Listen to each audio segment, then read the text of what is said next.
चलिए, तो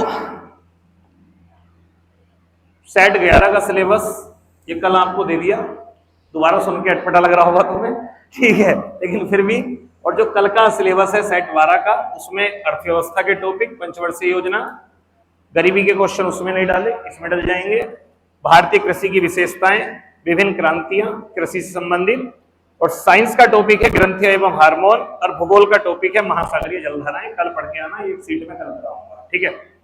अब पहला क्वेश्चन है अर्थव्यवस्था से रिलेटेड। तो मैं आपको बता रहा था कि सामान्य तौर पर अर्थव्यवस्था में हम अध्ययन करते हैं आर्थिक गतिविधियों का, और आर्थिक गतिविधियां वो होती हैं जिसमें पैसा लेना एक फैक्टर होता है। यानी कोई भी व्यक्ति किसी को कोई प्रोडक्ट दे रहा है या सेवा दे रहा है, कुछ भी कर रहा है और बदले में पैसे ले रहा है, उसे हम कहते हैं आर्थिक गतिविधि। आर्थिक गतिविधियां 3 प्रकार की होती है। एक ऐसी गतिविधि जो डायरेक्ट प्रकृति पे निर्भर कर रही है, जहां पर हम प्रकृति के उत्पाद को बेच रहे हैं, यानी वो कुदरत ने दिया है और हमने उसे अपना धंधा बना लिया, उस गतिविधि को हम बोलते हैं प्राथमिक गतिविधि। फॉर एग्जाम्पल के लिए, जैसे पेड़ पौधों से फलों को तोड़ के बेचा जा रहा है, सब्जियों को बेचा जा रहा है, अनाज बेचा जा रहा है, किसानों का जितना काम है वो सब, और यहां तक कि मछली पालन का काम है, भाई कुदरत है ना वो, ठीक है, मछली पालन का काम है, मुर्गी पालन का काम है, बत्तख पालन का काम है, यहां तक कि खनन तक का काम। खनन में हम जो है वो प्रकृति के संसाधनों का दोहन कर रहे हैं। तो ये सब गतिविधि किसमें आती है? प्राथमिक गतिविधियों में आती है। द्वितीयक प्रकार की क्या होती है? ऐसी गतिविधि जो डायरेक्ट प्रकृति के उत्पादों को तो नहीं बेचती, लेकिन वो प्रकृति के उत्पादों का प्रयोग करके नई उत्पाद बनाती है। फॉर एग्जाम्पल के लिए, जैसे मान लीजिए किसान ने अनाज बेचा, पैसा कमाया, प्राथमिक गतिविधि। लेकिन किसी व्यक्ति ने गेहूं खरीद करके उससे बिस्किट बनाया, ब्रेड बनाया, तो उसने एक उद्योग लगाया। तो अब ऐसे में जब ये ब्रेड या बिस्किट बेचेगा और ये जो काम कर रहा है, ये धंधा कर रहा है, ये कहलाएगा द्वितीयक प्रकार की आर्थिक गतिविधि। द्वितीय प्रकार की आर्थिक गतिविधि में निर्माण और विनिर्माण क्षेत्र आ जाता है। फॉर एग्जाम्पल के लिए एलईडी है, कैमरा है, कूलर है, मोबाइल कंपनी है, और या मैं कहूं कपड़े बनाने वाले उद्योग हैं। अब देखिए, कपास का उत्पादन करना और बेचना प्राथमिक गतिविधि, लेकिन कपास से कॉटन के वस्त्र बनाना ये सेकेंडरी आर्थिक गतिविधि है। तो इस तरीके से प्राथमिक आर्थिक गतिविधि और द्वितीयक आर्थिक गतिविधि होती है। प्राथमिक और द्वितीयक प्रकार की गतिविधियों में वस्तुएं भी, जो मेन है वो वस्तुएं आती हैं, यानी इसमें प्रोडक्ट दिखाई देता है। किसान चावल बेच रहा है, दिखाई दे रहा है। अंबानी कोई प्रोडक्ट बेच रहा है, या उसे छोड़िए, मैं कह रहा हूं टाटा कार बेच रहा है, कार दिखाई दे रही है। प्राथमिक और द्वितीय प्रकार की आर्थिक गतिविधियों में आपको प्रोडक्ट दिखाई देता है। एक तीसरे प्रकार की गतिविधि होती है जो बेसिकली जिसमें वस्तुएं नहीं दी जाती हैं, वस्तुओं की जगह कोई अदृश्य चीज दी जाती है। सामान्य तौर पर इसके लिए नाम इस्तेमाल किया जाता है सर्विस, जिसमें हम सर्विस देते हैं। फॉर एग्जाम्पल के लिए, मैं आपको पढ़ा रहा हूं, पैसे ले रहा हूं, यहां कोई वस्तु थोड़ी दे रहा हूं मैं आपको एक सेवा दे रहा हूं, और वो प्रोडक्ट दिखाई भी नहीं दे रहा है। तब इसे हम क्या बोलेंगे? तृतीय क्षेत्र की आर्थिक गतिविधि बोलेंगे। यानी शिक्षा का कार्य, बैंकिंग का कार्य, ठीक है, इसके अलावा दूर संचार, टेलीकम्युनिकेशन का कार्य, यहां तक कि डॉक्टरों के जो परामर्श होते हैं, ये सब कार्य किसमें आते हैं? तृतीय क्षेत्र में आते हैं। इस क्षेत्र को हम सेवा क्षेत्र बोलते हैं। तो अब किसी भी आर्थिक गतिविधि को देख करके अनुमान लगाना इजी है कि वो प्राथमिक गतिविधि होगी, द्वितीय गतिविधि होगी, या तृतीय गतिविधि होगी। अब बताइए, जो शिक्षा से पैसा कमा रहे हैं वो कौन सी गतिविधि है? तीसरे। डॉक्टर्स हैं, आप डॉक्टर्स के पास जाते हैं, वो आपको 200 रुपए लेके एक परामर्श करके बता देता है ये 3 दवाई ले लो। उसने आपको कुछ दिया थोड़ी, उसने आपको केवल सजेशन दिया। तो ये भी सर्विस है। लेकिन दवाई बनाने वाली कंपनी किसमें आएंगी? मैन्युफैक्चरिंग में आएंगी। तो वो आएंगी द्वितीय क्षेत्र में। जहां प्रोडक्ट का उत्पादन हो रहा है वो द्वितीय क्षेत्र होगा, और जहां पर सर्विस दी जा रही है वो कौन सा क्षेत्र होगा? तृतीय क्षेत्र होगा। तो सामान्यतः मुख्यतः 3 प्रकार की गतिविधियां आर्थिक गतिविधियों में आती हैं। प्रेजेंट टाइम में कुछ नई चीजें आ चुकी हैं, जिस कारण से अर्थव्यवस्था में चौथी और 5वें प्रकार की आर्थिक गतिविधियां भी जुड़ गई हैं। बट वो कुल मिलाकर के घूम फिर के वो आती तृतीय क्षेत्र में ही है। जैसे अब क्या हो गया आपका, मान लो शेयर मार्केट जैसा कॉन्सेप्ट आ गया, स्किल डेवलपमेंट में लोगों को काउंसलिंग करने का कॉन्सेप्ट आ गया। आपको राय लेनी है किसी मामले पे, आपको कोई सजेशन लेना है फंड के बारे में, कौन सा शेयर खरीदें, क्या करें, इस प्रकार के बहुत सारी चीजें आ गई हैं। लेकिन मुख्यतः गतिविधियां कितने प्रकार की होती है? तो आर्थिक गतिविधि 3 प्रकार की होती है। तो दूसरे टाइप आता है गैर आर्थिक गतिविधि। ऐसी गतिविधि जिसमें आप पैसा नहीं कमाते, केवल आप परोपकार का काम करते हैं। जैसे मैंने बताया, कोई भंडारा खिला रहा है, कोई और काम कर रहा है, ये सब काम आर्थिक गतिविधियों में नहीं आता, इसको आर्थिक गतिविधियों में काउंट नहीं किया जाता है। अब अगर आपको आर्थिक गतिविधि समझ में आ गई है तो इजी होगा समझना अर्थव्यवस्था के प्रकार में। अब किसी देश में ये आर्थिक गतिविधि चलाने का अधिकार किसको है, इस आधार पर अर्थव्यवस्था का टाइप डिसाइड होता है। मान लीजिए किसी देश में इन सब आर्थिक गतिविधियों को करने और चलाने का और स्वामित्व रखने का अधिकार सरकार को है, यानी जितनी फैक्ट्रियां होंगी सरकार की होंगी, ठीक है, हर चीज सरकार की। जो बसें चल रही हैं वो सब सरकारी होंगी, ट्रेन सरकारी होगी, रिक्शा वाले भी सरकारी होंगे, हर काम सरकारी होगा। अगर सब चीजों पर, सर्व आर्थिक गतिविधियों पर होल्ड सरकार का होता है तो ऐसी अर्थव्यवस्था को हम साम्यवादी अर्थव्यवस्था कहते हैं। और ऐसा देश जहां पर इन सब आर्थिक गतिविधियों पर प्राइवेट लोगों का अधिकार होता है, यानी प्राइवेट, बसें भी प्राइवेट, हॉस्पिटल भी प्राइवेट, विद्यालय भी प्राइवेट, सब चीजें, जितनी फैक्ट्रियां हैं सब प्राइवेट, तो वहां पर अर्थव्यवस्था होती है पूंजीवादी अर्थव्यवस्था। और ऐसा देश जहां पर आपको दोनों चीजें दिखाई दें, हॉस्पिटल निजी वाले भी हों सरकारी वाले भी हों, विद्यालय निजी वाले भी हों प्राइवेट वाले भी हों सरकारी वाले भी हों, बसें प्राइवेट भी हों सरकारी भी हों, कंपनी आपको इंश्योरेंस कंपनी सरकार की भी है लेकिन कुछ प्राइवेट कंपनियां भी हैं। जब आपको ऐसा झोल दिखाई देता है, ऐसा सिस्टम दिखाई देता है, तब उसे हम बोलते हैं मिश्रित अर्थव्यवस्था। भारत में मिश्रित अर्थव्यवस्था को अपनाने के पीछे के बहुत कारण थे, लेकिन बात आती है इन तीनों अर्थव्यवस्था में सबसे बेस्ट कौन है। देखिए, तीनों अर्थव्यवस्थाओं के अपने अपने अलग अलग महत्व है। सबसे पहले मैं बात करता हूं पूंजीवादी अर्थव्यवस्था का। पूंजीवादी अर्थव्यवस्था वो अर्थव्यवस्था है जिसमें सब कुछ निजी हाथों में होता है, यानी ऐसे मानो सब गतिविधियों पर अंबानी अडानी जैसे लोगों का अधिकार होगा, पूंजीपति लोग होंगे, पैसा कमाना एक उद्देश्य होगा, देश कहां जा रहा है, मजदूरों का क्या हो रहा है, श्रमिकों का क्या हो रहा है, कोई ध्यान नहीं दिया जाएगा। तो पूंजीवादी अर्थव्यवस्था में खास करके श्रमिक वर्ग का शोषण होता है। जो साम्यवादी व्यवस्था है जिसमें सब कुछ सरकार का होता है, उसमें समस्या ये आती है क्वालिटी कंप्रोमाइज हो जाता है। आप समझिए जितने प्रोडक्ट आपको पूंजीवादी अर्थव्यवस्था में मिलेंगे, एडिडास, प्यूमा, नाइकी, ना जाने क्या क्या, वो आपको साम्यवादी व्यवस्था में नहीं मिलेंगे, क्योंकि सरकार का तो एक ही प्रोडक्ट होगा। भैया लड़कियों के लिए साड़ी सूट और लड़कों के लिए पजामा और कुर्ता, या ज्यादा से ज्यादा जींस और ये बन जाएगा, इतने सारे ऑप्शंस नहीं होंगे। तो सरकारी जो साम्यवादी अर्थव्यवस्था होती है वहां पर क्वालिटी कंप्रोमाइज हो जाता है, क्योंकि सरकार उतनी ज्यादा क्वालिटी के साथ वैरायटी आपको मुहैया प्रोडक्ट में नहीं करा सकती है। मिश्रित अर्थव्यवस्था में दोनों के गुण आपको दिखाई देते हैं, इसलिए भारत में जिस व्यवस्था को अपनाया गया उस व्यवस्था का नाम है मिश्रित अर्थव्यवस्था। अब क्वेश्चन करते हैं सही से। अब एक बेस आपका थोड़ा बन गया होगा। भारतीय अर्थव्यवस्था को मिश्रित अर्थव्यवस्था माना जाता है, बिल्कुल, यानी यहां पर आपको दोनों तरीके की चीजें दिखाई दे रही हैं, तो सही है।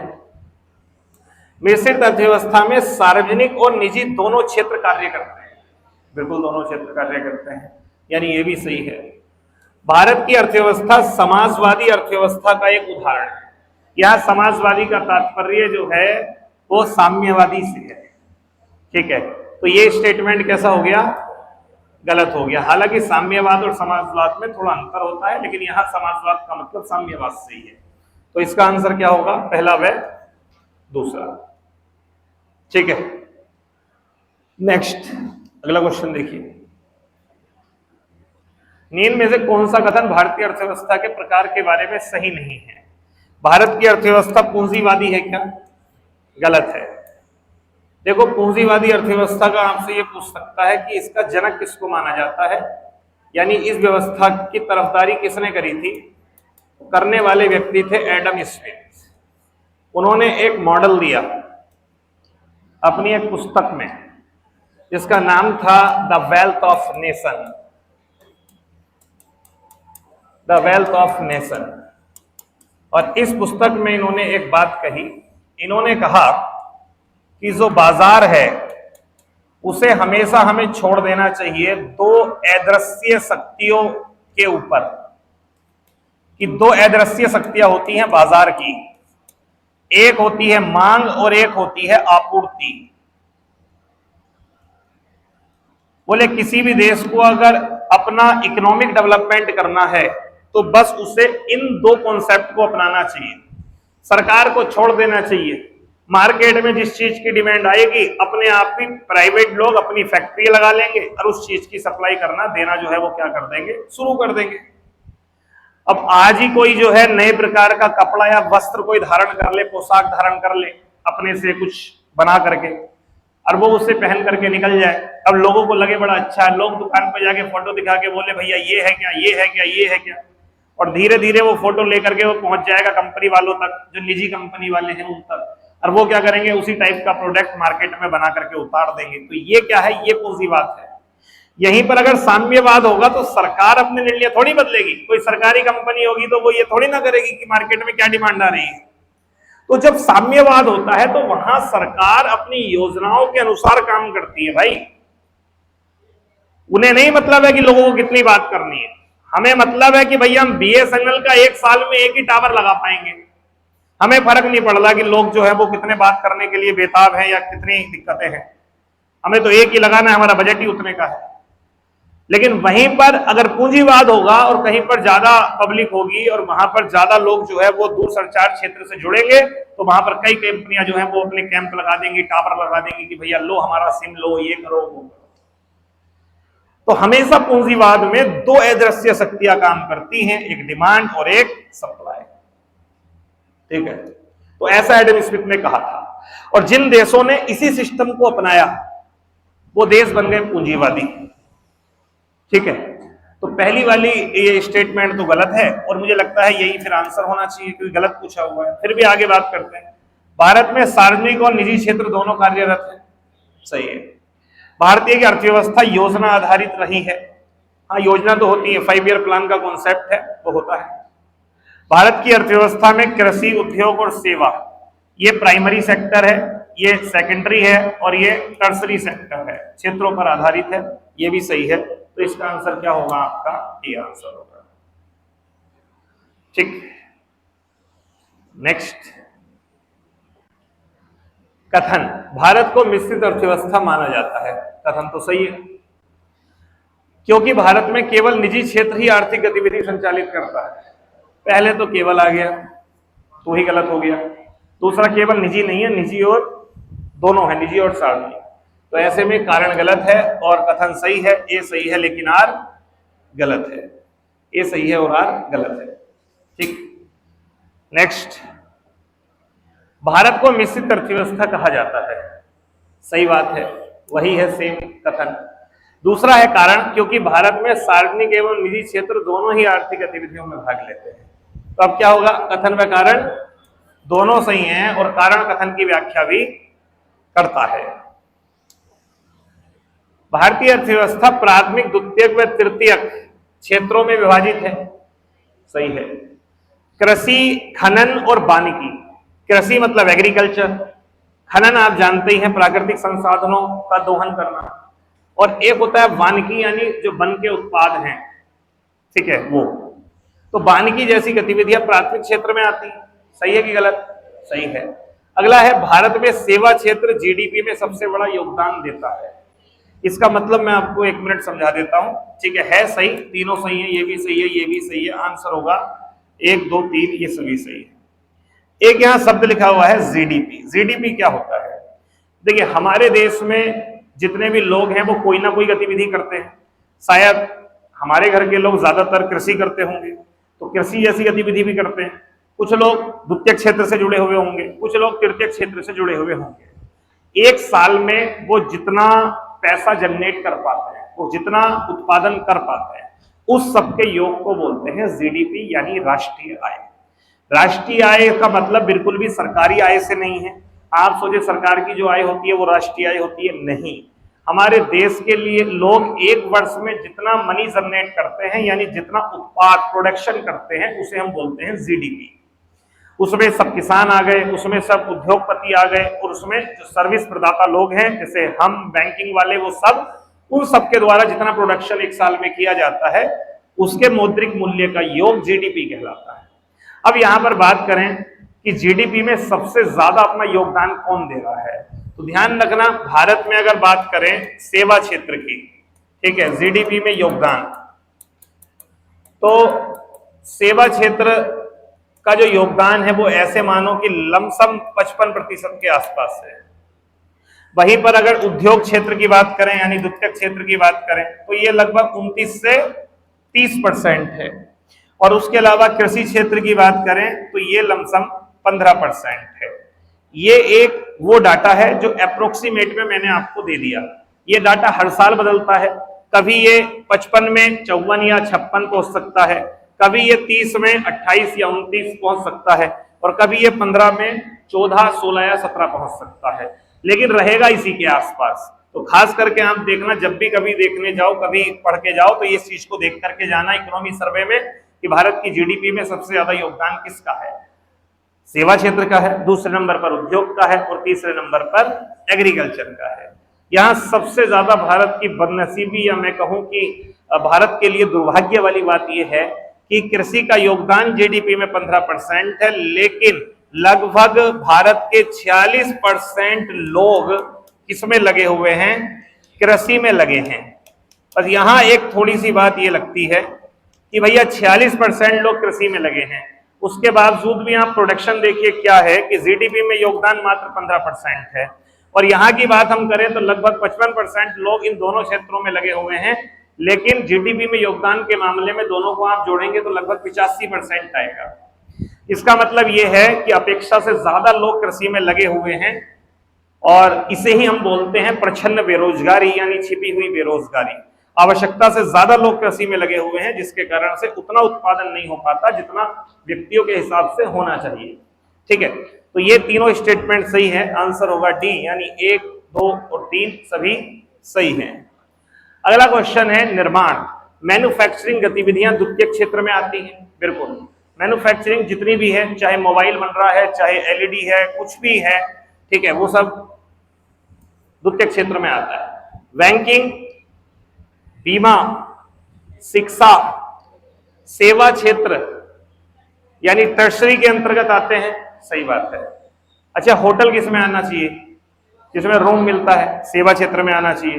पर्यटन किस में आना चाहिए, सेवा क्षेत्र में। परिवहन, जो बस वाला आपसे टिकट दे रहा है आपको, सेवा में आना चाहिए। बस थोड़ी खरीद लिया आपने 15 रुपए का टिकट लेके, तो ये सब किस में आते हैं, सेवा क्षेत्र में आते हैं। भारत में प्राथमिक क्षेत्र का योगदान जीडीपी में सबसे ज्यादा है, नहीं, ये गलत है, सबसे ज्यादा योगदान सेवा क्षेत्र का है। यहीं पर अगर क्वेश्चन होता कि भारत में सर्वाधिक लोग प्राथमिक क्षेत्र में संलग्न हैं, तब सही हो जाता।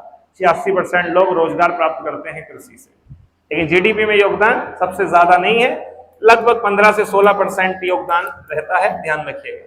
तो ऐसे में आंसर क्या सही होगा, पहला व दूसरा। अगला क्वेश्चन है आर्थिक गतिविधि वे होती हैं जिसमें आय प्राप्त होती है, जिसमें एक फैक्टर इनकम होता है। बिल्कुल, गैर आर्थिक गतिविधियां जैसे सेवा, परोपकार आदि में आय का उद्देश्य नहीं होता। यहाँ इस सेवा का मतलब उस सेवा से नहीं है जो सर्विस सेक्टर है। यहाँ सेवा का मतलब है जैसे अभी कामड़ती आ रहे हैं तो बहुत लोग देखा होगा, उन्हें कुछ ना कुछ खिला रहे हैं, ये कर रहे हैं, वो कर रहे हैं, वो एक सेवा है, पैसे नहीं ले रहे बदले में उस चीज के। व्यापार, उद्योग और कृषि ये सभी आर्थिक गतिविधियों के उदाहरण है।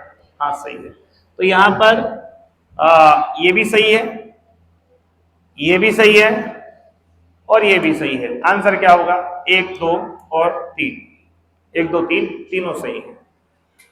ठीक है, नेक्स्ट, निम्न में से कौन सी गतिविधि भारत की गैर आर्थिक गतिविधि मानी जाएगी। खेत में मजदूरी करना, किसी एनजीओ में निशुल्क सेवा देना, दुकान चलाना या बैंक में कार्य करना। हाँ, किसी नॉन गवर्नमेंट ऑर्गेनाइजेशन एनजीओ, यानी इसका मतलब ये हो गया कि कुछ संस्था है, कोई एनजीओ जो सरकारी नहीं है, उस सरकारी कोई एनजीओ कोई शिक्षा चला रहा है, मैं उसमें फ्री बच्चों को पढ़ा रहा हूं, तो वो क्या होगा, वो आर्थिक गतिविधि नहीं होगी, बल्कि वो एक अलग से सेवा या कोई परोपकारी कार्य होगा। ठीक, अगला है कथन, भारत में सेवा क्षेत्र का योगदान जीडीपी में सबसे ज्यादा है। बिल्कुल, अप्रोक्सीमेट 55% तक है, क्योंकि भारत में आईटी, बैंकिंग और शिक्षा जैसे क्षेत्र तीव्र गति से विकसित हैं। बिल्कुल सही बात है। भारत का आईटी क्षेत्र बहुत जल्दी डेवलप हुआ है, ठीक है। बैंकिंग क्षेत्र भी नो डाउट बहुत तेजी के साथ आगे बढ़ा है, और उसके अलावा शिक्षा क्षेत्र में भी तीव्र वृद्धि हुई है। तो अब देखिए ना आप कितने, अब आपका अनअकैडमी हो गया और फिजिक्स वाला, ये सब आप देखिए कितना टर्नओवर ये लोग दे रहे हैं। तो शिक्षा का भी एक बहुत बड़ा योगदान है। तो कथन और कारण दोनों सही हैं, और कारण कथन की व्याख्या करता है। अच्छा, कई बार एक बार ये ध्यान रखना, कई बार ये वाला स्टेटमेंट दूसरे नंबर पे रख देता है और ये वाला पहले पे रख देता है। मैंने ऐसे क्वेश्चन देखे, मतलब हमारी एक आदत बन जाती है कि पहला वाला होगा कथन व कारण दोनों सही है, वो उसकी व्याख्या करता है। लेकिन एग्जामिनर क्या करता है, इस वाले को रखता है पहले पे, इस वाले को रखता है दूसरे पे। कई बच्चे टिक करके आगे निकल जाते हैं। तो पढ़ लेना उसको सही से पहले क्या है। भारत में कृषि को प्राथमिक क्षेत्र की आर्थिक गतिविधि माना जाता है। सही बात है, क्योंकि कृषि सीधे तौर पर प्राकृतिक संसाधनों पर निर्भर होती है। प्राकृतिक संसाधनों पर निर्भर होती है, तो सही है। तो आंसर क्या होगा, कथन व कारण दोनों सही हैं, और कारण कथन की व्याख्या करता है। अगला है, द्वितीय क्षेत्र भारत की अर्थव्यवस्था में सर्वाधिक रोजगार प्रदान करता है। कह रहे हैं द्वितीय क्षेत्र भारत की अर्थव्यवस्था में सर्वाधिक रोजगार प्रदान करता है। कहां से करेगा, क्यों करेगा, कैसे कर सकता है रोजगार, वो तो कृषि करता है। 46% लोग कृषि में संलग्न है भाई, ठीक है। तो ये तो डेवलप ही नहीं हुआ भारत में, इसके लिए तो make in India, made in India जैसे मुहिम मोदी सरकार को चलानी पड़ी। अगला है, क्योंकि भारत में भारी उद्योगीकरण हो चुका है। सही है, नहीं है, यहां पर दोनों गलत है। आंसर होगा कथन व कारण दोनों गलत है। यहां पर थोड़ा सा मैं आपको बताता हूं। भारत में देखिए, हर बच्चा एक बड़ा होने का एक क्रम होता है। सबसे पहले वो जन्म लेगा, छोटा होगा, फिर वो धीरे धीरे 18 वर्ष का होगा, उसके बाद वो जवानी में पहुंचेगा, उसके बाद वो बुढ़ापे में पहुंचेगा। ऐसे ही हर इकोनॉमी का एक सिस्टम होता है। सबसे पहले लोग जुड़ते हैं कृषि यानी प्राथमिक गतिविधियों में, फिर जुड़ते हैं द्वितीयक गतिविधियों में, फिर आता है वहां पर तृतीयक गतिविधि।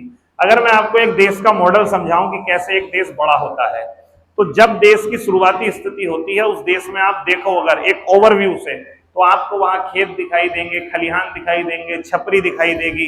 लोगों के पहनावे में ऐसा होगा कि पैंट कंधे पर होगी, एक फावला होगा और डोल पे जा रहे होंगे। ये क्या है, ये शुरुआती देश है। इस समय पर यह देश अल्प विकसित है। अब धीरे धीरे लोग छोटे छोटे उद्योग खोलते हैं, थोड़ा ब्रेड बनाने का कारखाना खुलेगा, कॉटन इंडस्ट्री खुलेंगी, कुछ खुलेंगी। तो अब एक ऐसा देश जहां पर आप थोड़ी कृषि भी देख रहे हो और साथ में आपको मजदूर दिखाई दे रहे हैं, श्रमिक दिखाई दे रहे हैं, ठीक है। लोग काम करके वापस लौट रहे हैं, कपड़े मैले हो रखे हैं उनके, और धुआं निकल रहा है, चिमनियां से धुआं निकल रहा है बड़े पैमाने पर। तो ये देश क्या है, अभी गिरो कर रहा है। इसको बोलेंगे हम औद्योगिक क्षेत्र बढ़ रहा है। इस देश को कहा जाता है विकासशील। तीसरे नंबर पर जब देश विकसित बनता है, तो उस देश का आप देखेंगे कि वहां पर ऊंची ऊंची इमारतें होंगी, 10 मंजिला, 20 मंजिला, 30 मंजिला, कांच की बिल्डिंगें होंगी, लोग सभ्य होंगे, पहनावा कोट पैंट होगा, टाई लगी हुई होगी। आप जाओगे अंदर किसी बिल्डिंग में तो आपको रिसेप्शन दिखाई देगा, वहां कोई बढ़िया सुंदर सी महिला बैठी हुई होगी, लेडीज रिसेप्शनिस्ट बैठी हुई होगी। मतलब आप कल्पना करिए ऐसे देश की। ये देश क्या होता है, विकसित होता है। अब भारत में क्या हुआ, जो बीच वाला चरण है ये देखने को नहीं मिला, औद्योगिकरण जिसे हम कहते हैं, यानी कि बहुत बड़ी बड़ी कंपनियां, ये सब आपको तो थोड़ा सा दिखाई भी देता है महुआ खेड़ा, क्योंकि यहाँ पर सिडकुल है, लेकिन ये यहीं की बात है। बाकी जगह जाओगे तो ऐसा कुछ नहीं मिला।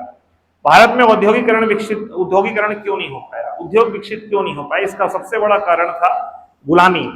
एक्चुअली जो हमारे यहाँ पर समय था उद्योगिकरण का, यानी जिस समय छोटे उद्योग लग रहे थे, एक बार ध्यान रखना, कभी भी कोई बड़ा उद्योग डायरेक्ट नहीं लगता। सबसे पहले जब कोई उद्योगपति बनता है तो शुरू में वो छोटा कारखाना खोलता है, फिर बड़ा करता है, फिर बड़ा करता है, फिर बड़ा करता है, फिर वो बड़ा बनता है। तो भारत में जब अंग्रेज थे उस समय भारत में छोटे छोटे कारखाने हुआ करते थे, जिनमें कपड़े बनते थे, 3 4 5 लोग मिलकर के कुटीर उद्योग चलाते थे, धंधा करते थे, और यही छोटे घरेलू कुटीर उद्योग आगे चल के बड़े उद्योग बनते।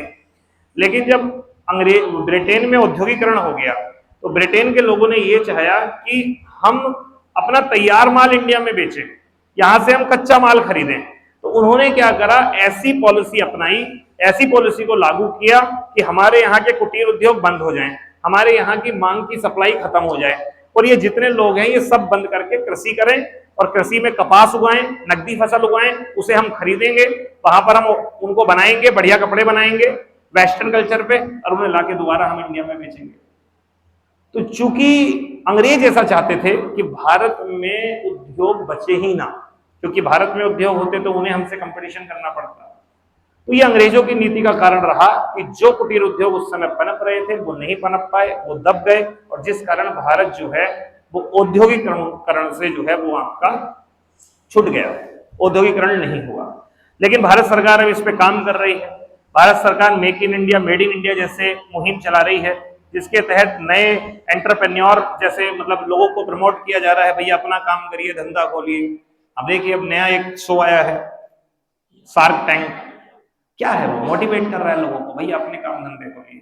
अब आप देख रहे होंगे आपके गांव में एक दो ऐसे लोग हो गए होंगे जिन्होंने कोई प्लांट लगा लिया होगा, चाहे तो गत्ते का प्लांट, चाहे तो दोने बनाने का प्लांट लगा लिया होगा। ये शुरुआत है, ठीक है, कुछ ना कुछ काम उन्होंने कर लिया होगा, कोई ड्रम बना रहा होगा, कोई अभी छोटा है, ऐसे नहीं कि सीधा कार बनाने का कारखाना कोई खोल देगा, नहीं। तो ये थोड़ा सा ध्यान रखना। अगला है, निम्नलिखित में कौन सा कथन भारत की राष्ट्रीय आय के संदर्भ में सही है? राष्ट्रीय आय की गणना वर्तमान मूल्य पर की जाती है? नहीं, राष्ट्रीय आय की गणना हमेशा करी जाती है आधार वर्ष पर। ये क्या होता है?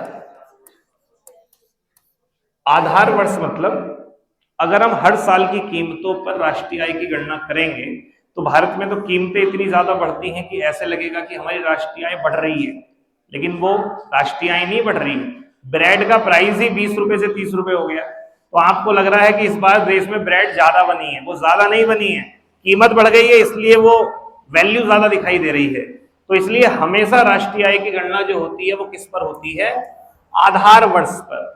आधार वर्ष मतलब एक बेस ईयर सेलेक्ट कर लिया जाता है कि अब जितने वर्ष भी हम भारत की राष्ट्रीय आय का आकलन करेंगे उसमें हर वस्तु का जो हम प्राइस लेंगे वो उस वाले वर्ष का लेंगे। अभी वर्तमान में कितना है बेस ईयर? 11-12 चेंज हुआ है, देखो एक बार, ठीक है, 11-12 तो था, लेकिन अभी देखो जरा कि नया आधार वर्ष क्या है, कुछ चेंज हुआ है क्या? हाँ देखो, क्योंकि ये चेंज होता रहता है, कुछ 15-16 तो नहीं हुआ, बढ़ के 15-16, 16-17 ऐसे तो नहीं पहुंचा है। हाँ दिखा रहा है 11-12 ही, ठीक है 11-12। हाँ क्या कह रहा है? हाँ घोषणा वो मैंने भी सुना था, लेकिन हुआ है या नहीं हुआ है ये एक बार आप देखिए, चेंज हुआ कि नहीं हुआ। घोषणा तो हो रही थी कि भाई बहुत पुराना बेस ईयर हो चुका है, अब हमें इसको अपडेट करके कोई नया बना देना चाहिए, जो भी बनाए। ठीक, अब 2025 चल रहा है तो मेरे हिसाब से बेस ईयर 20-21 कम से कम करना चाहिए या 21-22 करना चाहिए, ठीक है। तो क्या 11-12 दिखा रहा है? तो एग्जाम में अगर पूछेगा आपसे कि भारत में राष्ट्रीय आय की गणना कौन से वर्ष की कीमतों पर करी जाती है, तो आप क्या बताओगे? 2011-12। इंपॉर्टेंट है, ध्यान रखना। भारत की रियल राष्ट्रीय आय की गणना बेस ईयर प्राइस पर होती है, आधार वर्ष की कीमतों पर होती है। और क्यों होती है? इसका रीजन है इन्फ्लेशन, ठीक है। अगर इन्फ्लेशन नहीं रहेगा तो हमें कोई दिक्कत नहीं है, हम फिर करंट प्राइस पे भी कर सकते हैं, ठीक है। दूसरा है, कृषि, उद्योग और सेवा क्षेत्र तीनों राष्ट्रीय आय के स्रोत होते हैं। देश के लोग तीनों उसमें लगे हुए हैं सेक्टर में, तो बिल्कुल राष्ट्रीय आय में तीनों का योगदान होता है। कृषि का 15-16, उद्योग का 29-30, सेवा का 55-56%। भारत में राष्ट्रीय आय की गणना केंद्रीय सांख्यिकी कार्यालय करता है, CSO करता है। मैं आपको बता दूं यहां पर केंद्रीय सांख्यिकी कार्यालय लिखा हुआ है, ठीक है। तो इसका मतलब क्या होगा, मैं थोड़ा सा यहां पे क्लियर करता हूं आपको। देखिए, एक संगठन था जिसका नाम था केंद्रीय सांख्यिकी संगठन, जिसे हम बोलते थे CSO। इसका काम था राष्ट्रीय आय की गणना करना, राष्ट्रीय आय की गणना करता था एक। और एक संगठन था NSSO, इसे बोलते थे राष्ट्रीय सैंपल सर्वे ऑर्गेनाइजेशन, यानी राष्ट्रीय नमूना सर्वेक्षण कार्यालय। इसका काम था गरीबी का आकलन, गरीबी का आकलन। ये हमने शुरुआती दौर में प्रथम पंचवर्षीय योजना के दौरान हमने दोनों संगठन जो है वो स्थापित किए थे। अब अभी हाल ही में कुछ साल पहले, शायद 2017-19 के आसपास हमने इसको चेंज कर दिया है, हमने दोनों का विलय कर दिया है और अब एक संगठन बन गया है आपका NSO, नेशनल सांख्यिकी ऑफिस, यानी जिसे कहते हैं राष्ट्रीय सांख्यिकी कार्यालय, नेशनल स्टैटिस्टिक्स ऑफिस यानी राष्ट्रीय सांख्यिकी कार्यालय। तो अब अगर आपसे क्वेश्चन पूछे कि भारत में कौन राष्ट्रीय आय की गणना करता है, तो अभी तक तो कर रहा था गणना, वो कर रहा था आपका CSO, लेकिन अब इसका नाम चेंज होके हो गया है NSO। तो अब जो सही होगा वो क्या होगा, आपका NSO होगा, ठीक है। लेकिन इसका मतलब ये नहीं है कि हमें पता है तो हम इस स्टेटमेंट को गलत मान लें, ठीक है। स्टेटमेंट गलत नहीं है, सही है। रीजन क्या है, अभी तक तो था ही और नाम चेंज हुआ है, संस्था लोग तो वही होंगे, तो इसलिए स्टेटमेंट जो है वो आपका तीसरा जो है वो सही है, दूसरा भी सही है, और गलत कौन सा है, पहला। तो आंसर क्या होगा, 2 व 3, 2 व 3। क्लियर, क्लियर है। नेक्स्ट बात चल रही है, अभी हुआ नहीं है ना।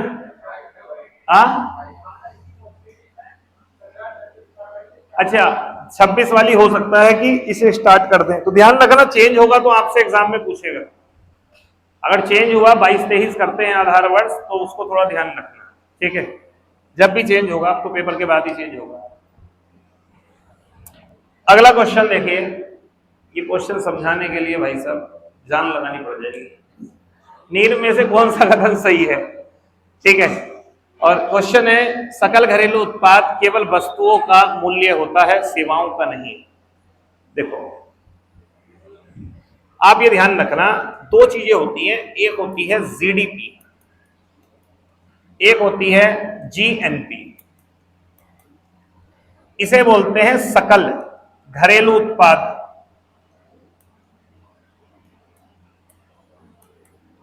और इसे बोलते हैं सकल राष्ट्रीय उत्पाद।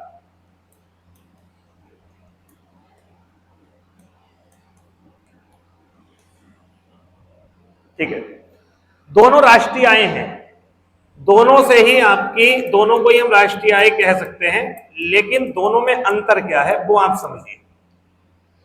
राष्ट्रीय आय का मतलब होता है कि तीनों प्रकार की आर्थिक गतिविधियों में लोग मिलकर के जो एक वर्ष में उत्पादन कर रहे हैं उसे हम राष्ट्रीय आय कहते हैं।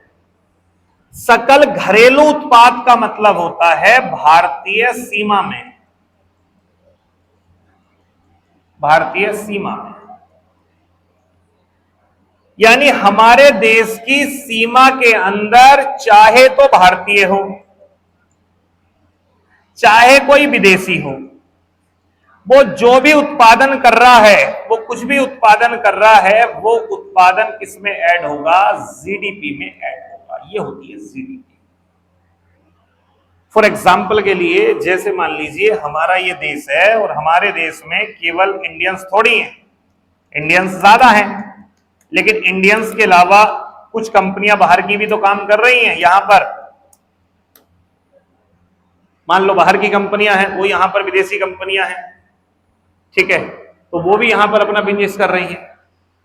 तो अब ये जो बाहर की कंपनियां यहां पर एक साल में मान लो उत्पादन कर रही हैं, कुछ इनकम जनरेट कर रही हैं, तो क्या ये भी भाग होगा GDP का? हाँ, क्योंकि यहां जो शब्द का महत्व है वो है डोमेस्टिक। डोमेस्टिक का मतलब होता है हमारी सीमा से, यानी हमारे देश की सीमा के अंदर चाहे भारतीय हो, चाहे कोई विदेशी कंपनी हो, चाहे भारतीय व्यक्ति हो, विदेशी व्यक्ति हो, कोई भी हो, वो जो भी प्रोडक्शन कर रहा है उस सब का योग क्या कहलाता है, आपका सकल घरेलू उत्पाद कहलाता है। तो कायदे में इससे बेहतर तरीके से ये हमें पता नहीं चल पाता है कि भारतीय लोग कितना उत्पादन कर रहे हैं, इससे हमें यह पता चल पाता है कि देश के अंदर कितना उत्पादन हो रहा है। हाँ, इससे हमें टैक्स का समझ में आ सकता है, क्योंकि जो भारतीय सीमा में उत्पादन कर रहा होगा वो टैक्स भारत सरकार को दे रहा होगा। तो भारत सरकार के लिए जो ज्यादा इंपोर्टेंट तो वो होते हैं आंकड़े, वो जीडीपी के होते हैं। हमारे यहां पर कितना ग्रो कर रहा है देश। जीएनपी का मतलब जो होता है वो होता है भारतीय सीमा से नहीं है, इसका मतलब है विश्व में कहीं भी, विश्व में कहीं भी, लेकिन कौन? केवल भारतीय नागरिक। भारतीय नागरिक जो भी उत्पादन कर रहा है, जितना प्रोडक्शन कर रहा है, उस सब का योग क्या कहलाता है? आपका जीएनपी कहलाता है। जीएनपी यानी ग्रॉस नेशनल प्रोडक्ट, यानी सकल राष्ट्रीय उत्पाद। मान लीजिए यहां के किसी लड़के के पिताजी सऊदी अरब में कुछ काम करते हैं, धंधा करते हैं, वो एक साल में 1 लाख का उत्पादन किया, तो वो 1 लाख रुपए भारत सरकार इसमें ऐड नहीं करेगी, लेकिन वो किस में ऐड करेगी? इसमें ऐड करेगी। लेकिन मान लो कोई विदेश की कंपनी भारत में है, लेकिन चूंकि वो विदेशी है इसलिए वो इसमें ऐड नहीं होगा। यानी एक बात ध्यान रखना, एक ऐसी इनकम है जो इसमें तो ऐड होती है, इसमें नहीं होती, और एक ऐसी इनकम है जो इसमें ऐड होती है, इसमें नहीं होती। इसमें कौन सी इनकम है? जो लोग विदेशी हैं, भारत में रहते हैं, उनके द्वारा जो उत्पाद जनरेट होता है वो इसमें तो होता है, इसमें नहीं होता। और जो इंडियंस विदेशों में रह रहे हैं, उनके द्वारा किया गया उत्पाद इसमें तो होता है, लेकिन वो इसमें नहीं है, क्योंकि वो भारत से बाहर है। और यही मेन अंतर है डोमेस्टिक में और नेशनल में। बात समझ रहे हैं? लेकिन आपको क्या लगता है वास्तविकता में रियल क्या होना चाहिए? कौन सी हमारी राष्ट्रीय आय अपनी इंडियंस की होनी चाहिए? ये वाली या ये वाली? जीडीपी या जीएनपी? जीएनपी, बिल्कुल सही बात है। भारत सरकार भी यही कहती है कि भारतीयों की जो है ग्रोथ वो हमें किससे पता चलेगी? जीएनपी से पता चलेगी। अब यहां पर एक शब्द होता है ग्रॉस। ग्रॉस मतलब होता है सकल। सकल का मतलब होता है कुल उत्पादन। अब मान लीजिए मैंने एक फैक्ट्री लगाई और उसमें मैंने 1 करोड़ का उत्पादन करा। क्या एक साल में जो मैंने 1 करोड़ का उत्पादन करा, क्या उसमें मेरी जो मशीनें हैं वो कुछ घिसी नहीं होंगी? मान लीजिए यहां पर ये कूलर चल रहा है, आप कहेंगे सर कूलर तो आगे एक बार रखा गया, ये खर्च हो गया। मैं ये कह रहा हूं 1 साल में मैं जितना उत्पादन करूंगा, क्या इस कूलर में कुछ घिसावट नहीं हुई होगी? आप कहेंगे हुई होगी। कैसे? मान लीजिए इसकी कीमत 1000 रुपए है और मान लीजिए 10 साल तक चलता है, 10 साल बाद ये कूड़ा हो जाएगा, इसका मतलब है 1 साल की घिसावट 100 रुपए हो गई। तो कायदे में जो आंकड़े हमारे पास जीडीपी और जीएनपी के आते हैं वो आंकड़े ग्रॉस हैं। उन्हें वास्तविक बदलने के लिए हम क्या करते हैं? इन वैल्यू में से कुछ भी घटा देते हैं, निश्चित परसेंट, जैसे 5% या 7% घिसावट घटा देते हैं। मान लीजिए हमने जीएनपी में से 5% घिसावट के नाम पर कम कर दिया, 5% हमने जीडीपी में से घिसावट के नाम पर कम कर दिया, तो अब जो वो आएगा निकल करके वो कहलाएगा नेट, यानी निवल। निवल। तो इसी तरीके से जीडीपी होती है, जब जीडीपी में से आप घिसावट को कम कर देते हैं तब बन जाता है एनडीपी। यानी एनडीपी का मतलब है नेट डोमेस्टिक प्रोडक्ट। ये कब आता है निकल के? जब जीडीपी में से आप माइनस कर देते हैं डी। ऐसे ही एक निकल के आता है एनएनपी। ये कब निकल के आता है? जब आप जीएनपी में से क्या माइनस कर देते हैं? Minus D. आपसे ये एग्जाम में पूछ सकता है। इसकी फुल फॉर्म होती है net domestic product, gross domestic product, net national product और ग्रॉस नेशनल प्रोडक्ट। क्वेश्चन मेरा वही है, आंसर बदलना है। क्वेश्चन ये है, इनमें से आपको क्या लगता है? आपने कहा था अभी हमें ये वास्तविक आय लगती है, लेकिन अब मैं कह रहा हूं अब तो जीएनपी में भी 2 हो गए, एक जिसमें से डी घटा दिया एनएनपी, एक जिसमें डी ऐड है यानी जीएनपी। इसमें से आपको कौन सा ज्यादा रियल लग रहा है? एनएनपी। इसलिए ध्यान रखिएगा, भारत की राष्ट्रीय आय, वास्तविक राष्ट्रीय आय जो होती है वो होती है एनएनपी।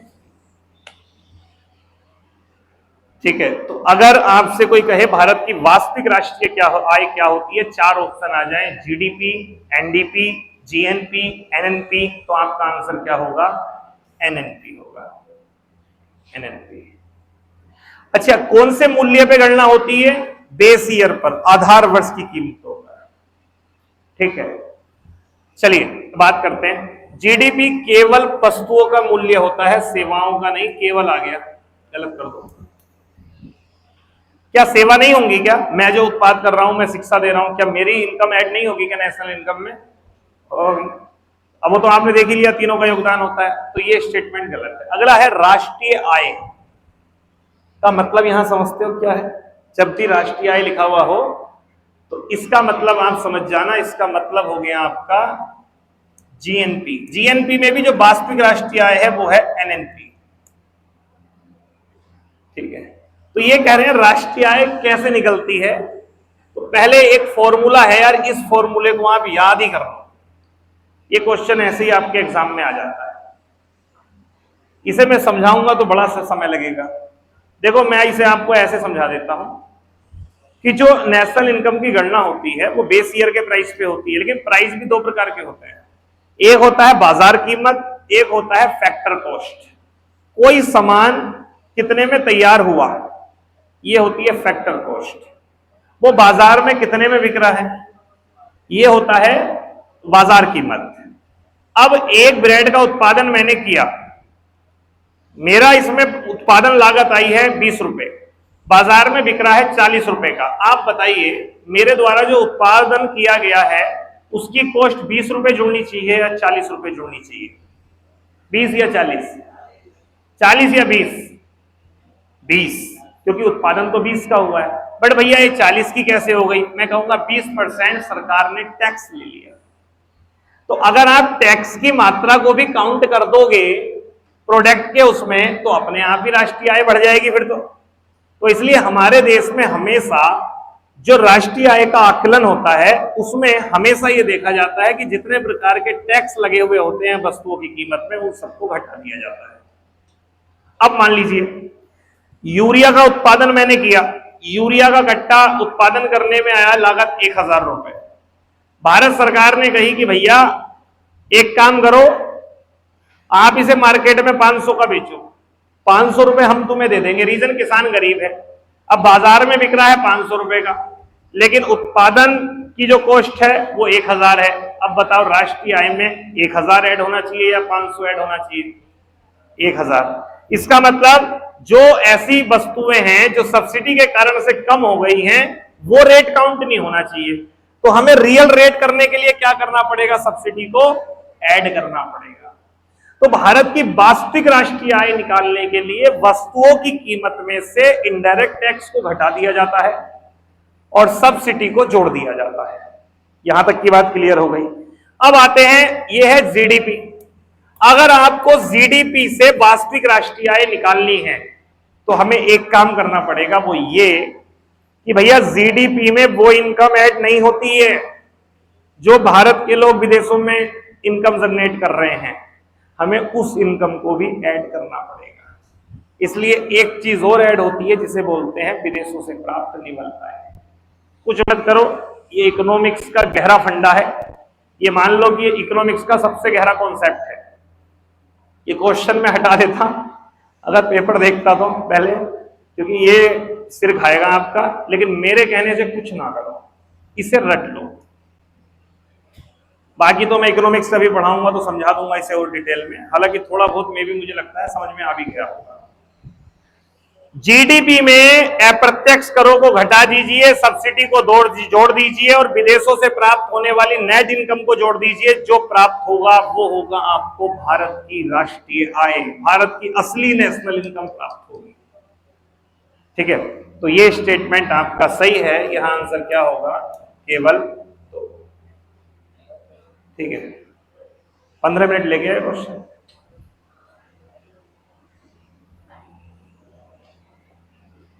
अगला है, कौन सा कथन गलत है? भारत में प्रति व्यक्ति आय की गणना राष्ट्रीय आय को जनसंख्या से विभाजित करके प्राप्त की जाती है। बिल्कुल सही बात है।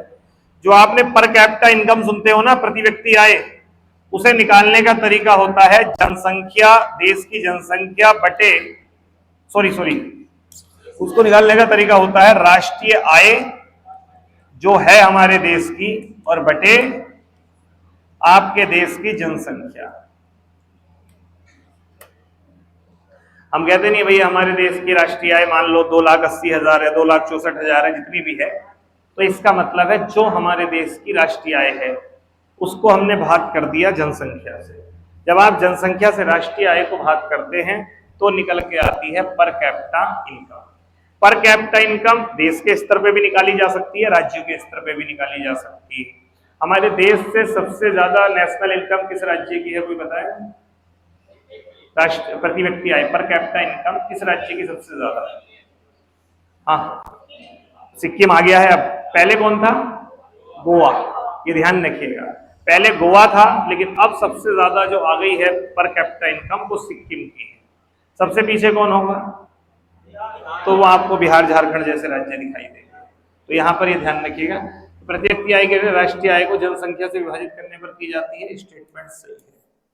भारत में राष्ट्रीय आय की गणना त्रिमासिक और वार्षिक दोनों रूप से होती है, ये भी सही है, दोनों तरीके से होती है। अगला है सकल राष्ट्रीय आय में विदेशों से प्राप्त आय शामिल नहीं होती। सकल राष्ट्रीय आय यानी जीएनपी बोल दो इसको, में विदेशों से प्राप्त निवल आय शामिल नहीं होती। होती है नहीं होती है? होती है, यानी ये स्टेटमेंट।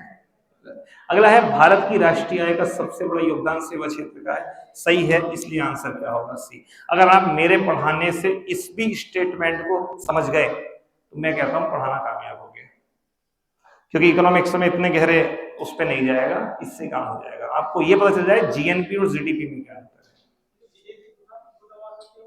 हाँ, वो एक अपवाद है, जो विदेशी दूतावास होते हैं वो होते भले विदेश में है, बट वो हमारे देश का हिस्सा माने जाते हैं। वो भूमि अपने क्षेत्र की मानी जाती है। किसमें किसमें?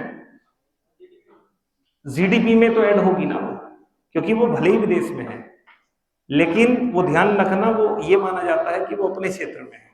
इसलिए जो दूतावास होते हैं उनकी भूमि के अधिकार, ये ऐसे मान लो कि अगर अमेरिका में भारतीय दूतावास है तो आप ये मान लो वो दूतावास, वो जगह जो है वो इंडिया की है, तो वो विदेशों में रहने के बावजूद भी जीडीपी में दूतावासों में काम करने वाले लोगों की इनकम ऐड होती है। एक अपवाद है।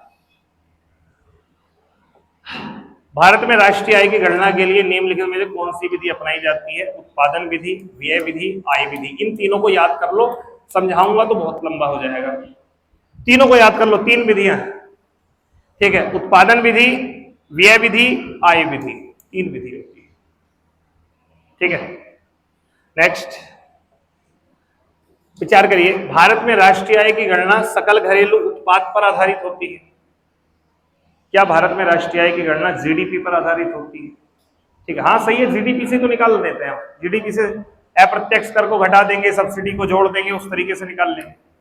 भारत में राष्ट्रीय आय की गणना का कार्य केंद्रीय सांख्यिकी कार्यालय यानी सीएसओ, जो अब हो चुका है एनएसओ, करता है। तो दोनों स्टेटमेंट सही है, सी। लेकिन अगर आपसे पूछता वास्तविक राष्ट्रीय आय किसे बोलते हैं, तो हम उसका आंसर होता एनएनपी, नेट नेशनल प्रोडक्ट। राष्ट्रीय आय की मापन के लिए सबसे बेहतरीन तरीका क्या है? ठीक है, तो देखो क्या होगा, एनएनपी, और ये फैक्टर कोड समझ रहे हो, कारक लागत। और यहां पर भी एक चीज और ध्यान रखना, कारक लागत वो भी कौन सी कीमत पर? आधार पर, ठीक है?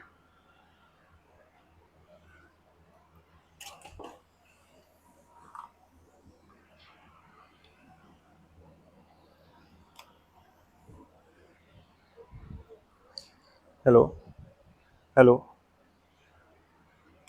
Hello hello hello hello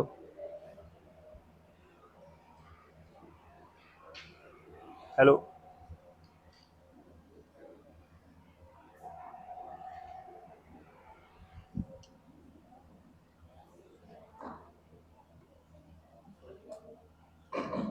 hello hello hello, चलिए नेक्स्ट।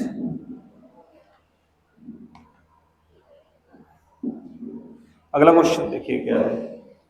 अगला क्वेश्चन है, भारत में अधिकांश बेरोजगारी ग्रामीण क्षेत्रों में पाई जाती है।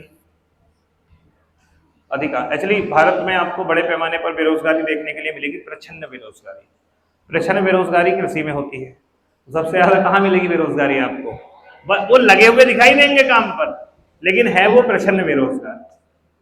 शिक्षित बेरोजगारी शहरी क्षेत्र में, बिल्कुल शिक्षित बेरोजगारी वो होती है जहां पर आप शिक्षित हो और योग्यता के अनुसार आपको रोजगार नहीं मिलता। इसलिए भारत सरकार नहीं चाहती है कि ज्यादा शिक्षित आप लोग हो जाएं, मतलब ये कहने वाली बात है केवल हंसी मजाक में, क्योंकि जिस दिन आप शिक्षित हो गए उस दिन आप पर बेरोजगारी का टैग लग जाएगा।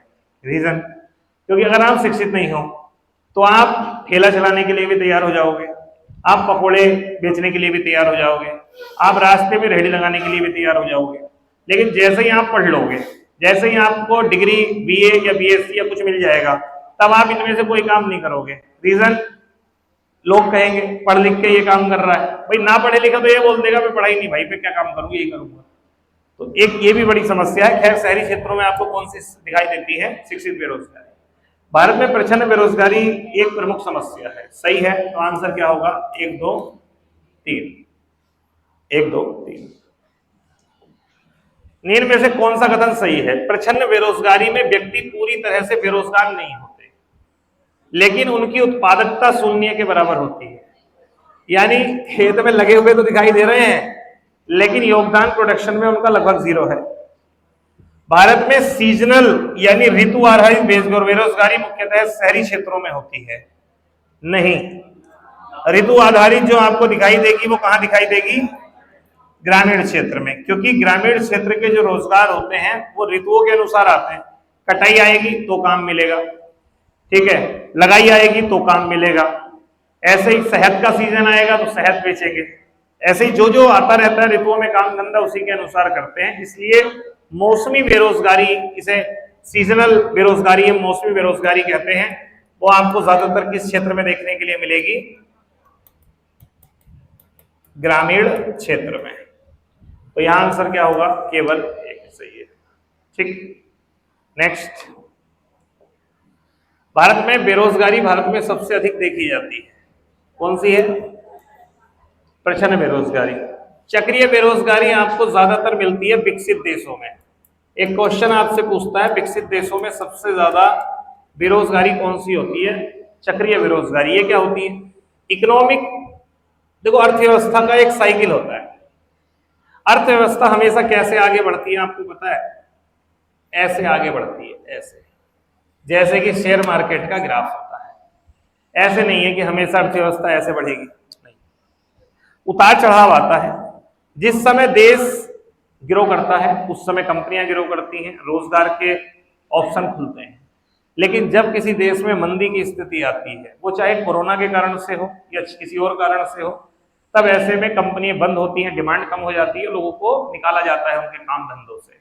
तो जब डाउनफॉल आता है तब जो बेरोजगारी उत्पन्न होती है, वो बेरोजगारी का मेन रीजन होता है आपका चक्रीय। तो ये अपने आप होता है 15-20 साल में अपने आप ही। जो विकसित देश है वहां देखा जाता है कि कोई ना कोई बड़ी मंदी आ जाती है। जैसे 1929 में विश्व की सबसे बड़ी मंदी आई थी विश्व में, 2008 में भी आपको ये समय देखने के लिए मिला। तो ऐसा होता रहता है, ये काम चीजें होती रहती है। इसलिए आपसे क्वेश्चन पूछेगा कि विकसित देशों में सबसे ज्यादा बेरोजगारी कौन सी दिखाई है? चक्रीय बेरोजगारी। एक समय आएगा 10-15 साल में लोगों की जॉब चली जाएंगी, फिर दोबारा मिल जाएंगी।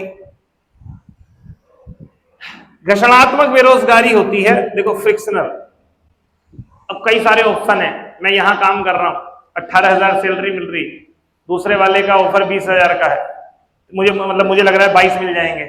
तो मैं अब उसमें काम लेने के लिए मैंने ये जॉब पहले ही छोड़ दी 2 महीने पहले। मैंने काम ही नहीं लग रहा, मैं क्यों करूं इस कंपनी के लिए काम, मुझे पता है मुझे वहां मेरा हो जाएगा। तो अब मैंने वहां से जॉब छोड़ी और अब मैं 2 महीने से बैठा हूं, मैं ये कह रहा हूं कि मेरा उसमें होने वाला है, उसमें होने वाला है। तो ये तो 2 महीने की बेरोजगारी है, इसे बोलते हैं हम घर्षणात्मक बेरोजगारी। स्वैच्छिक बेरोजगारी क्या होती है? जब आप अपनी इच्छा से रोजगार को नहीं करना चाहते, ठीक है, तब वो स्वैच्छिक बेरोजगारी, या इसे ऐच्छिक बेरोजगारी भी कहते हैं। क्या इसका आंसर होगा ए। निम्न में कौन सा कथन गलत है? बेरोजगारी दर के मापने के लिए NSSO और PLFS जैसे स्रोतों का प्रयोग किया जाता है। ठीक है, NSSO सही है वो, ठीक है। स्फीति जन्य बेरोजगारी भारत में एक आम समस्या है। शिक्षित बेरोजगारी का अर्थ उस शिक्षित लोगों को रोजगार ना मिल पाना है, ये भी सही है। मनरेगा योजना ग्रामीण बेरोजगारी को कम करने के लिए शुरू की गई थी, बिल्कुल शुरू की गई थी। कब शुरू की गई थी ये योजना? 2000, शुरुआत तो 2006 से हुई थी, लेकिन जो इसके लिए कदम उठाया गया था 2005 में उठाया गया था, और उस समय इसका नाम था नरेगा, राष्ट्रीय ग्रामीण रोजगार गारंटी अधिनियम। नरेगा 2005 में लाया गया था और 6 से शुरू हो गई, और इसी का नाम 2009 में चेंज किया गया था। 2009 में इसका नाम हो गया मनरेगा, यानी महात्मा गांधी राष्ट्रीय ग्रामीण रोजगार गारंटी अधिनियम, मनरेगा। यहां पर एक जो लिखा हुआ है बी, स्फीति जन्य बेरोजगारी भारत की एक आम समस्या है। आम नहीं है, स्फीति जन्य बेरोजगारी भारत में एक आम समस्या है, नहीं है। स्फीति जन्य बेसिकली होती है आपकी, जब देखो स्फीति जन्य के कारण से आपको खास करके बेरोजगारी की स्थिति देखने को मिलेगी ही नहीं, क्योंकि रीजन क्या है? इंडिया ग्रो कर रहा है, इंडिया विकास कर रहा है। जैसे जैसे विकास करेगा वैसे वैसे नए उद्योग धंधे खुलेंगे, और देखो जब कोई देश विकास करेगा, ज्यादा उद्योग धंधे खुलेंगे, तो लोगों को रोजगार मिलेगा, रोजगार मिलेगा तो उनकी इनकम बढ़ेगी, इनकम बढ़ेगी तो लोग मार्केट में पैसा उड़ाएंगे, जिससे कंटिन्यू महंगाई भी बढ़ेगी। तो जब महंगाई बढ़ती है वो तभी बढ़ती है जब लोगों को रोजगार मिलता है। तो महंगाई बढ़ना देश के लिए बुरा नहीं है, अच्छा है, लेकिन ये लिमिटेड बढ़नी चाहिए, 3%, 4%, 5%, 6%, बस मैक्सिमम 6। मंदी की स्थिति ज्यादा बुरी होती है। तो ये स्टेटमेंट गलत है कि स्फीति जन्य बेरोजगारी भारत की एक आम समस्या है, कोई समस्या नहीं। ठीक है, हाँ, किसमें? इसको कंट्रोल करने में या कैसे?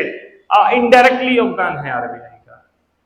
जैसे आरबीआई क्या कर दे, आज ही ब्याज दरें कम कर दे, आज ही सॉफ्ट मौद्रिक नीति अपनाए, तो जैसे ही अपनाएगा लोन सस्ता हो जाएगा। जैसे लोन सस्ते होंगे, मार्केट से लोग इन्वेस्टमेंट करने के लिए पैसा उठाएंगे बैंकों से, जैसे ही वो निवेश करेंगे वैसे ही नए उद्योग धंधे खुलेंगे और रोजगार बढ़ेगा। तो इनडायरेक्टली आरबीआई की पॉलिसी भारत में एम्प्लॉयमेंट और अनएम्प्लॉयमेंट को प्रभावित करती है। भारत में प्रचंड बेरोजगारी मुख्यतः कृषि क्षेत्र में देखने को मिलती है, सही है। भारत में बेरोजगारी दर पुरुषों की तुलना में महिलाओं में अधिक होती है, सही बात है। इसका रीजन है क्योंकि काम में लगी महिला को भी भारत में रोजगार युक्त नहीं माना जाता। अब महिला घर में खाना बना रही है, रोटी बना रही है, बच्चों को पाल रही है, लेकिन उसके बदले उसे सैलरी नहीं मिल रही, तो क्या उसे मानते हैं कि वो रोजगार में लगी हुई है? नहीं। लेकिन यही काम अगर वो किसी के घर जाके करे तो उसे माना जाएगा रोजगार में काम। अब मान लो स्थिति सेम है, ये घर की लेडी इस घर में काम कर रही है, इस घर की लेडी इस घर में काम कर रही है, बदले में उनको पैसा मिल रहा है, तो ये क्या माना जाएगा कि रोजगार में संलग्न है। इसका मतलब घरों में काम करने वाली जो घरेलू महिलाएं हैं, इनकी भी गतिविधि को एक आर्थिक गतिविधि समझना चाहिए, और जब ये समझी जाएंगी तब फिर आपको ये समझ में आएगा कि देश की सभी महिलाएं जो हैं वो रोजगार में लगी हुई हैं जिस दिन ये काम हो गया। क्योंकि जितनी महिलाएं हैं वो कुछ ना करें लेकिन घर में तो काम कर ही रही हैं, बच्चों को पाल रही हैं या खाना बना रही हैं, कुछ ना कुछ कर ही रही हैं। अब वो अपने घर में पशुओं के लिए भी कुछ काम कर रही हैं तो उसको भी रोजगार नहीं माना जाता। तो यहाँ क्या होगा? आंसर दोनों सही है। इसलिए विदेशों में, कई ऐसे देशों में ऐसा नियम है कि वहां पर जो महिलाएं घर में काम करती हैं उसके बदले में पुरुष की एक सैलरी, निश्चित सैलरी वो अपनी पत्नी को देगा, बिल्कुल देगा। ठीक है। नीन में से कौन सा कथन शिक्षित बेरोजगारी, एजुकेटेड अनएम्प्लॉयमेंट को परिभाषित करता है? जब लोग जानबूझकर कार्य नहीं करते, ये होती है ऐच्छिक बेरोजगारी। जब उच्च शिक्षा प्राप्त व्यक्ति को उसकी योग्यता के अनुसार कार्य ना मिले। जब कोई व्यक्ति अस्थायी रूप से बेरोजगार होता है, मौसमी, सीजनल बेरोजगारी होती है। जब लोगों को मौसमी आधार, वो भी सीजनल है। ठीक है, हाँ। तो आंसर क्या होगा इसका? बी। अब है कोशिका के बारे में। ठीक है, आधा घंटा है, 30 क्वेश्चन है। ठीक है, हाँ नहीं, अब खिंच जाएगा, अब ज्यादा दिक्कत नहीं है। वो थोड़े, आप में से कई लोग इकोनॉमिक्स ऐसे होंगे जो पढ़ी नहीं होगी कभी। पढ़ी? ये भी तो है, कहाँ पढ़ी है? हाँ हाँ, जिन्होंने यहाँ पढ़ी होगी तो उनको तो मैंने बहुत अच्छे से डिटेल में इसका ऑपरेशन करता हूँ मैं, जीडीपी, जीएनपी, एनडीपी का, तो उन्हें समझ में आ गया होगा। पहला है सभी जीवधारियों की मूल संरचनात्मक और क्रियात्मक इकाई। दोनों का अंतर क्या होता है? स्ट्रक्चरल और फंक्शनल। यानी अगर हम शरीर को तोड़ें तो सबसे सूक्ष्म इकाई जहां पर वर्क हो रहा है वो आपको कौन सी मिलेगी देखने के लिए? सेल मिलेगी। इसलिए चाहे ह्यूमन बॉडी हो, चाहे किसी भी जीवधारी का शरीर हो, यहाँ पेड़ पौधों का हो या कुछ भी हो, सबकी सबसे छोटी संरचनात्मक और क्रियात्मक इकाई क्या होती है? कोशिका। एक क्वेश्चन ही डायरेक्ट पूछ लेता है। सभी प्रोकैरियोटिक कोशिकाओं में नाभिक झिल्ली होती है। यहां पर मैं आपको एक कॉन्सेप्ट थोड़ा सा 1 मिनट में समझा दूं। कोशिका 2 प्रकार की होती है। एक होती है जिन्हें कहते हैं प्रोकैरियोटिक, इन्हें इंग्लिश में याद रखना, और अगर हिंदी में आ जाए तो इंग्लिश वाले में जाके देख लेना, प्रोकैरियोटिक और यूकैरियोटिक। ऐसी कोशिकाएं जिनके अंदर सब कुछ बिखरा हुआ रहता है, यहां तक कि केंद्रक भी स्पष्ट रूप से नहीं होता है, लेकिन उसका जो न्यूक्लियोप्लाज्म है वो बिखरा हुआ रहता है। ऐसी झिल्ली, ऐसी कोशिका को हम कहते हैं प्रोकैरियोटिक। इसमें कई सारे अंग नहीं होते, खास करके जो झिल्लियों से बने हुए अंग होते हैं, दोहरी झिल्ली से बने अंग, वो इसमें नहीं पाए जाते हैं। ये अविकसित कोशिकाएं हैं, ये अनमैच्योर सेल्स हैं। यूकैरियोटिक सेल्स वो होती हैं जो जिसमें सब अंग प्रॉपर होते हैं, चाहे वो केंद्रक हो, चाहे वो माइटोकॉन्ड्रिया हो, चाहे वो एंडोप्लाज्मिक रेटिकुलम हो, चाहे वो कोई भी हो, वो होती है यूकैरियोटिक कोशिका। प्रोकैरियोटिक कोशिका केवल पाई जाती है मोनेरा और मेनली मोनेरा जगत में पाई जाती है, और मोनेरा जगत के अंतर्गत आते हैं जीवाणु। तो यहां से कुछ क्वेश्चन आपके एग्जाम में आ सकते हैं। क्या प्रोकैरियोटिक कोशिका मोनेरा जगत में पाई जाती है? बिल्कुल। और ये कोशिका मोनेरा जगत में कौन आते हैं? जीवाणु आते हैं। यूकैरियोटिक कोशिका पाई जाती हैं आपके प्रोटेस्टा जगत में, इसका नाम ही है प्रोटेस्टा। ऐसा वर्ग जिसमें सबसे पहले आपको यूकैरियोटिक सेल्स मिल रही हैं उसे प्रोटेस्टा कहते हैं। अगला जगत है कवक, अगला जगत है पादप, अगला जगत है जंतु। हम भी आ गए इसमें। 5 जगत है, आपने नाम सुना होगा बिटकर महोदय। बिटकर महोदय ने 5 जगत में पूरे जीव जगत को वर्गीकृत किया है, मोनेरा, प्रोटेस्टा, कवक, पादप और जंतु। इन चारों में यूकैरियोटिक कोशिका होती है और इनमें प्रोकैरियोटिक कोशिका होती है। प्रोकैरियोटिक कोशिका जो होती है पूरी तरीके से विकसित नहीं होती और उसमें कई अंग नहीं पाए जाते हैं। अब क्वेश्चन है, सभी प्रोकैरियोटिक कोशिकाओं में नाभिक झिल्ली होती है। तो भैया नाभिक मतलब ये केंद्रक वाली झिल्ली अलग से बिल्कुल होती है? नहीं होती है, मिला हुआ रहता है। केंद्रक का पदार्थ साइटोप्लाज्म से मिला हुआ रहता है, न्यूक्लियोप्लाज्म साइटोप्लाज्म से मिला हुआ रहता है। ये स्टेटमेंट गलत है। पादप कोशिकाओं में कोशिका भित्ति उपस्थित होती है।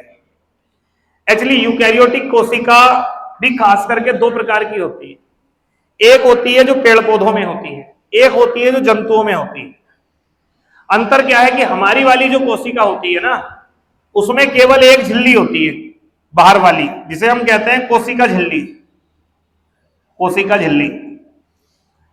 लेकिन जो पेड़ पौधे होते हैं उनमें कोशिका झिल्ली के ऊपर एक झिल्ली और होती है, जिसे बोलते हैं सेल वॉल, यानी कोशिका भित्ति।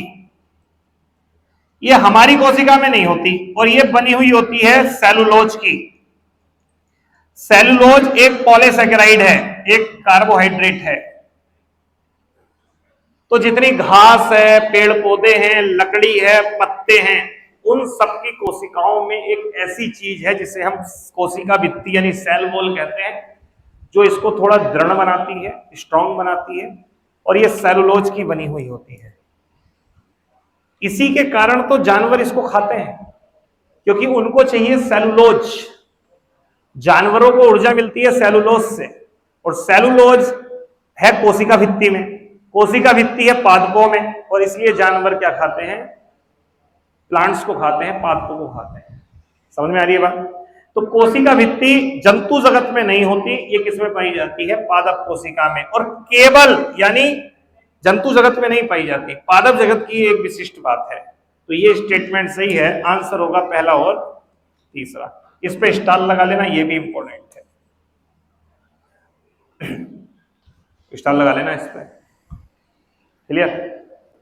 अगला क्वेश्चन देखिए, माइटोकॉन्ड्रिया को कोशिका का पावर हाउस कहा जाता है। क्लियर है? सही है, ठीक है। अच्छा, माइटोकॉन्ड्रिया की खोज अगर पूछेगा किसने करी थी, खोज ऑल्टमैन ने करी थी। इसमें एक दो नाम है, एक ऑल्टमैन है, एक कॉलिकर है, एक बेंडे है, लेकिन ज्यादातर आपको जो है वो ऑल्टमैन देता है। राइबोसोम की सहायता से प्रोटीन संश्लेषण होता है, बिल्कुल भाई। राइबोसोम, ध्यान रखना, राइबोसोम जो है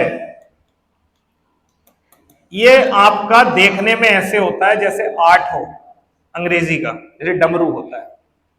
राइबोसोम की खोज भी पूछ सकता है आपसे, किसने की थी, किसने करी थी राइबोसोम की खोज?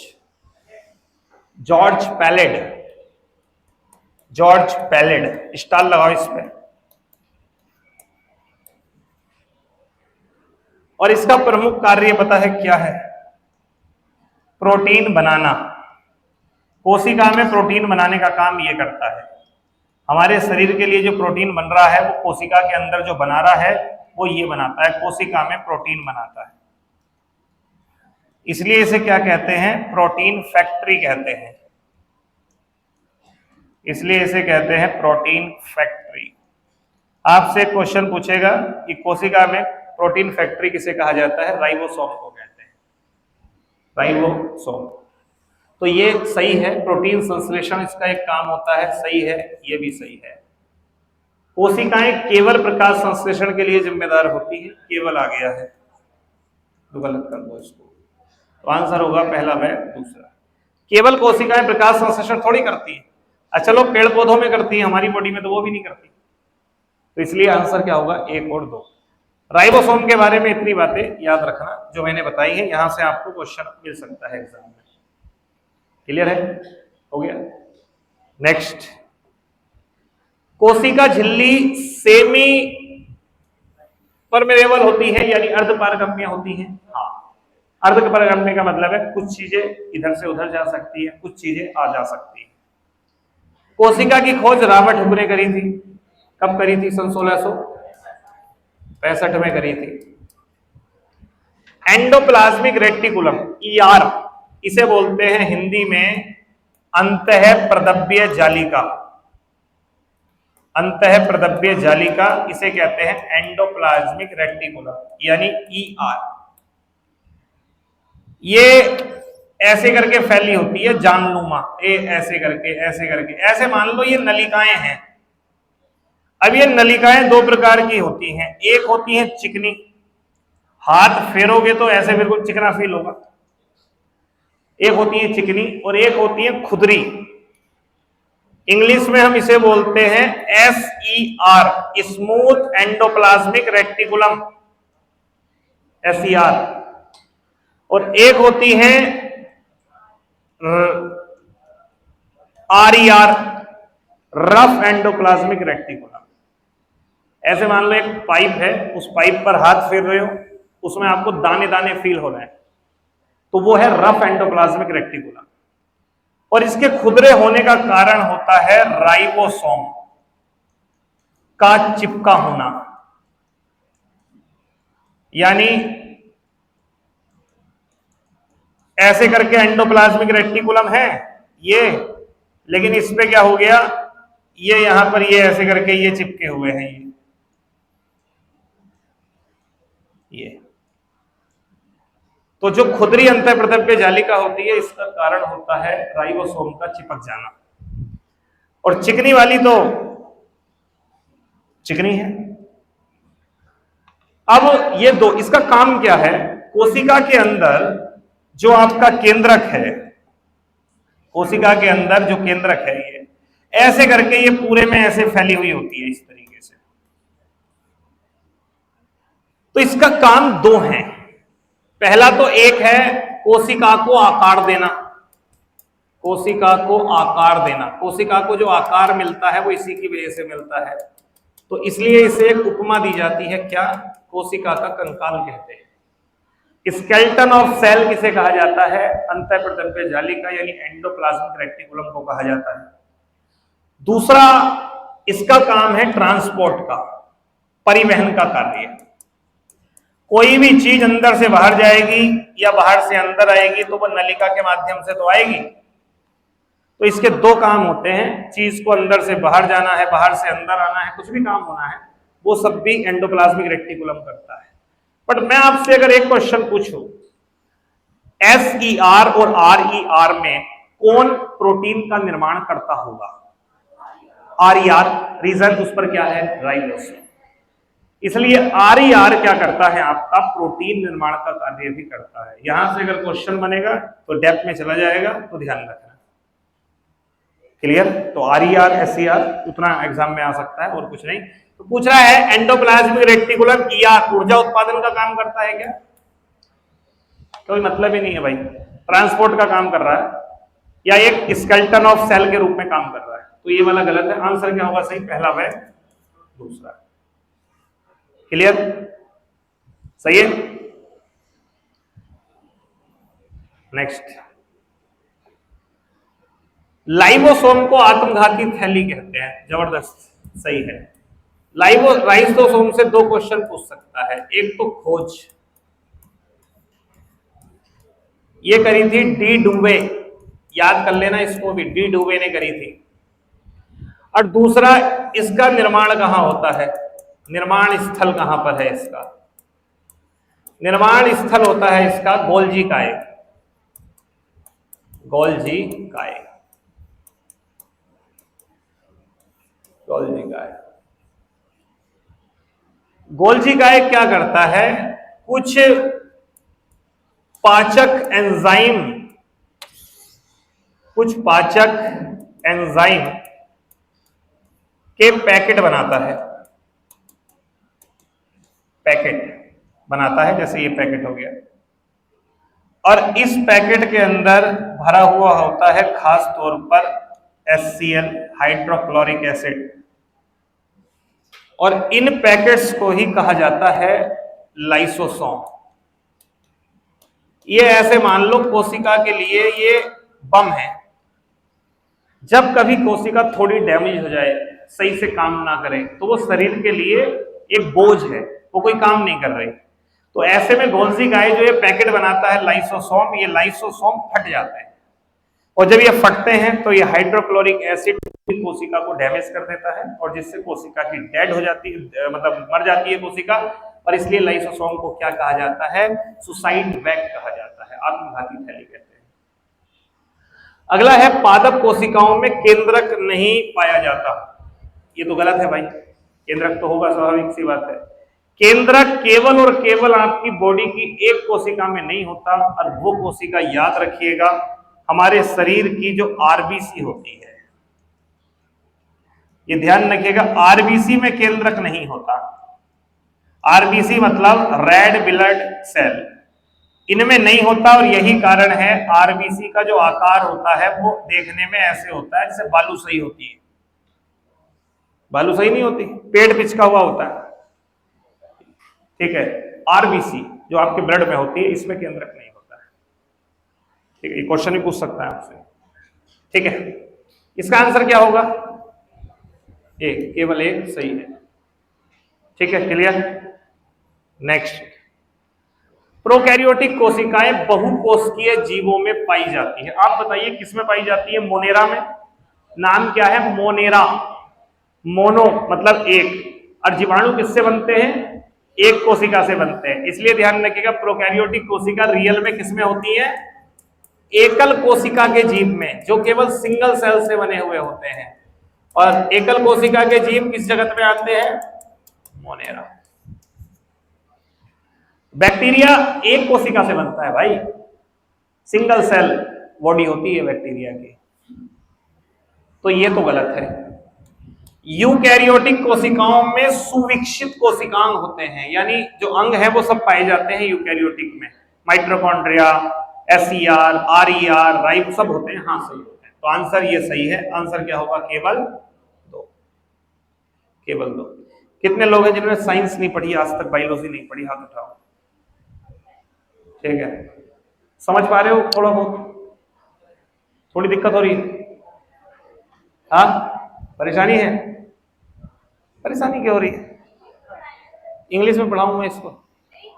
प्रोकैरियोटिक ऐसे ही है। तो हाँ, वो पढ़ा होगा, जैसे बहु कोशिकाओं को आपने मल्टी सेलुलर पढ़ा होगा, उसे मोनोसेलुलर पढ़ा होगा। हाँ, चलिए अगला है, कोशिकाओं की खोज किस वैज्ञानिक ने करी थी? रॉबर्ट हुक ने। कब करी थी? 1600। अच्छा, इसने करी थी केंद्रक की खोज। ल्यूवेनहॉक ने करी थी जीवित कोशिका यानी जीवाणु की खोज। जीवित कोशिका या मैं कह दूं जीवाणु की खोज करी थी ल्यूवेनहॉक ने। स्लाइडेन, मैथ्यू स्लाइडेन, इसने कोशिका सिद्धांत को वनस्पति जगत में स्थापित किया था। दो नाम आते हैं, मैथ्यू स्लाइडेन और थियोडोर स्वान। छोड़ दो ये तीन, ये बात रखो। यहां आंसर क्या होगा? बी, यानी रॉबर्ट हुक। इसलिए मैं आपसे हमेशा बोलता हूं कि पहले क्या करो, आप 6-7 महीने देके अपना सिलेबस कंप्लीट करो, किसी की मत सुनो। ठाकुर द्वारा में बोल बच्चन वाले बहुत लोग घूम रहे हैं, सब अपनी दुकान के चक्कर में लगे हुए हैं, या कि ये हो जाए या वो हो जाए। मैं आपसे कभी नहीं बोलता हूं, मैं तो कहता हूं 10 जगह पढ़ो, जब थक जाओ, जब टूट जाओ, तब आके विश्वास करके उस समय पढ़ो, सिलेबस कंप्लीट करो, तब मजा आएगा। ठीक है, वो उसके बिना कोई शॉर्टकट है नहीं। लेकिन बच्चा बस यही नहीं कर रहा, 3 साल दे देगा ठाकुर द्वारा में, लेकिन कंटिन्यू 6 महीने मेरे को नहीं देगा। लाइसोसोम को किस नाम से जाना जाता है? कोशिका का कचरा घर पता है किसको कहते हैं? वैक्यूल्स, यानी इसे कहते हैं रसधानी। रसधानी, हिंदी में रसधानी कहते हैं, इसे कचरा घर कहते हैं। ठीक है, और ये ध्यान रखना, ये रसधानी वनस्पति कोशिका में बड़ी होती हैं।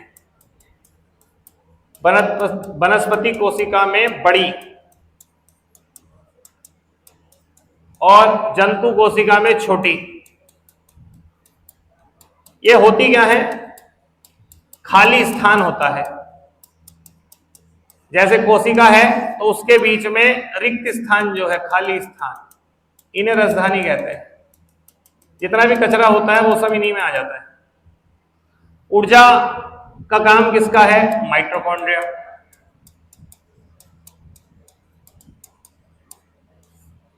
कोशिका का आत्मघाती थैली किसको कहते हैं? किसको कहते हैं? लाइसोसोम। ठीक, नींद में से कौन सी संरचना पादप कोशिका में पाई जाती है लेकिन पशु कोशिका में नहीं होती? माइटोकॉन्ड्रिया दोनों में होती है, लाइसोसोम दोनों में, कोशिका भित्ति केवल पादप कोशिका में, और साइटोप्लाज्म तो दोनों में होगा, क्योंकि इसका मतलब होता है कोशिका द्रव्य जो कोशिका के अंदर पाया जाता है। ठीक है, तो माइटोकॉन्ड्रिया, राइबोसोम और ये केवल किसमें पाया जाता है? आपका पादप कोशिका में पाया जाता है। कोई सा पादप कोशिका पाई जाती है, लेकिन तो आंसर क्या होगा इसका? सी, यानी सेल वॉल। ठीक है, करें आगे बढ़े। ब्लड के बारे में बात करते हैं। ब्लड के बारे में 1 मिनट में आपका लूंगा। रक्त में 2 चीजें होती हैं, एक होता है प्लाज्मा, दूसरी होती है कोशिका। प्लाज्मा होता है लगभग 55%, 40 से 45% होती हैं कोशिकाएं। कोशिका 3 होती हैं, एक होती हैं राइड ब्लड सेल्स, एक होती है व्हाइट ब्लड कार्पल्स बोलते हैं, और एक होता है आपका प्लेटलेट्स। ठीक, 2 मिनट मेरी बात को सुनिएगा जो मैं बता रहा हूं, ठीक है, नोट कर लेना, उसके अलावा 2 मिनट की बात सुनिए। देखिए रक्त जो है वो एक तरल संयोजी ऊतक है। तरल मतलब लिक्विड, संयोजी मतलब कनेक्टिव टिश्यू, जो आपके कई अंगों को जोड़ रहा है। अब आप देखिए कोई विष अगर रक्त में चला गया तो वो ब्रेन में भी पहुंचेगा, वो हार्ट में भी पहुंचेगा, क्योंकि वो एक तरल संयोजी ऊतक है। रसायन विज्ञान कहता है कि रक्त एक कोलाइडी विलयन है, तो उसकी परिभाषा है कि कोई तरल चीज के अंदर कुछ ठोस कण है तो उसे वो कोलाइडी विलयन मानता है।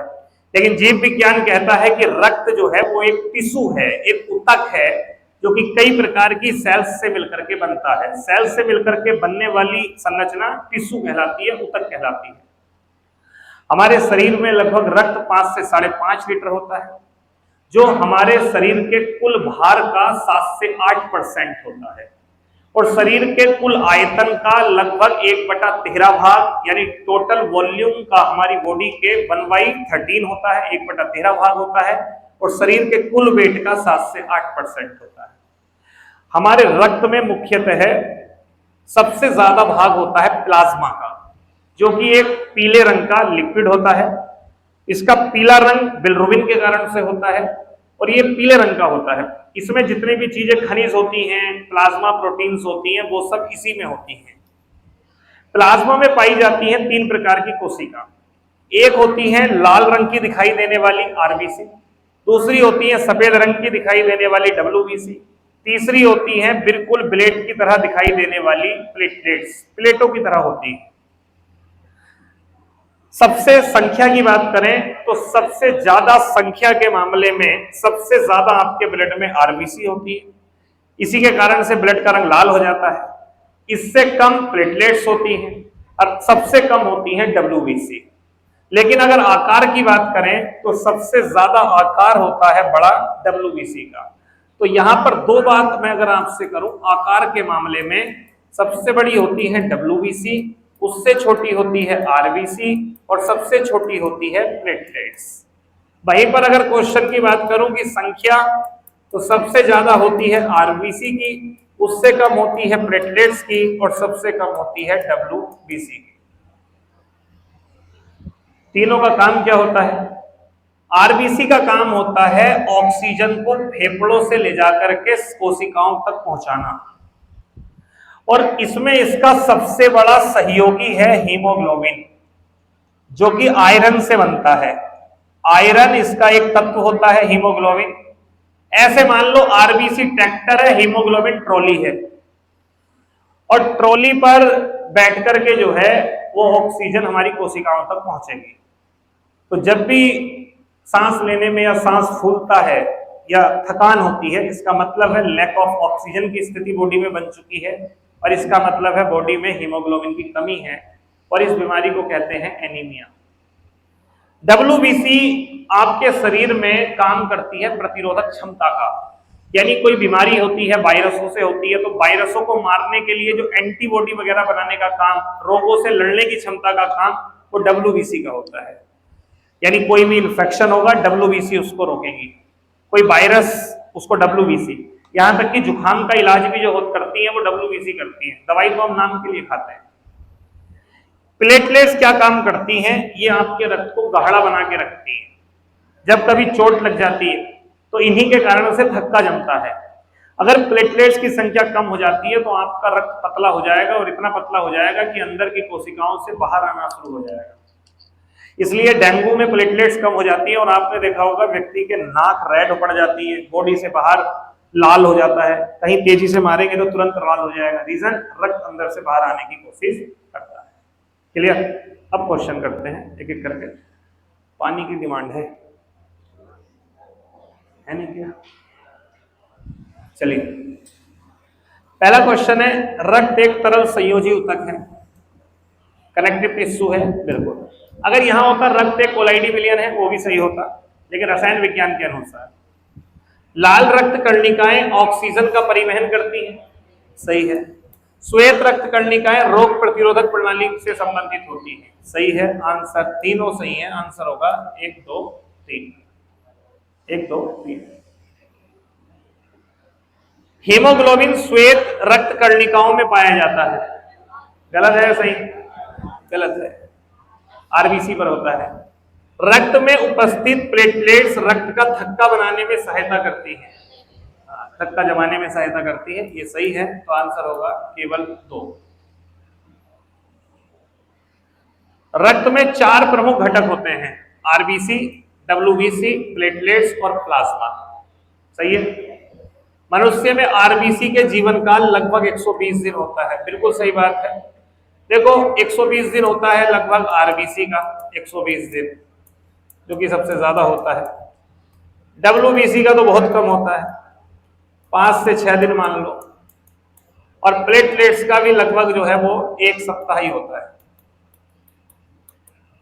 यानी 6-7 दिन होता है प्लेटलेट्स। सबसे ज्यादा जो होता है वो किसका होता है? आरबीसी का। ठीक, तो जीवन काल इसका होता है, सही है। डब्ल्यूबीसी का कार्य ऑक्सीजन का परिवहन करना है क्या? नहीं, गलत है। ठीक है, तो आंसर क्या होगा इसका? सी आंसर होगा, क्योंकि ये वाला स्टेटमेंट गलत है। नोट कर लिया था या नहीं?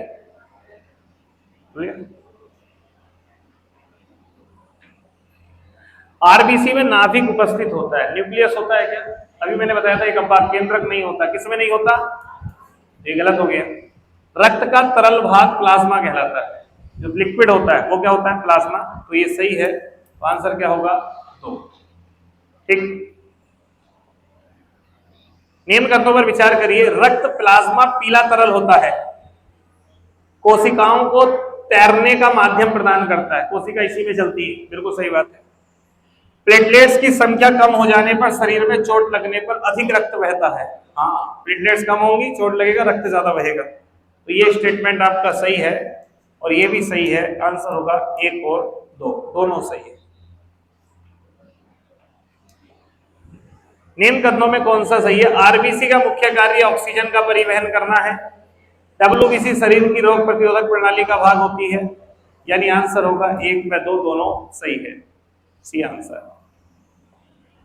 प्लाज्मा रक्त का तरल भाग होता है, सही है। ए बी रक्त समूह यूनिवर्सल डोनर कहा जाता है। ध्यान रखना, ओ जो होता है खास करके ओ निगेटिव, ये होता है सर्वदाता। ठीक है, और ओ सॉरी हेलो, क्या हो गया? एक मिनट।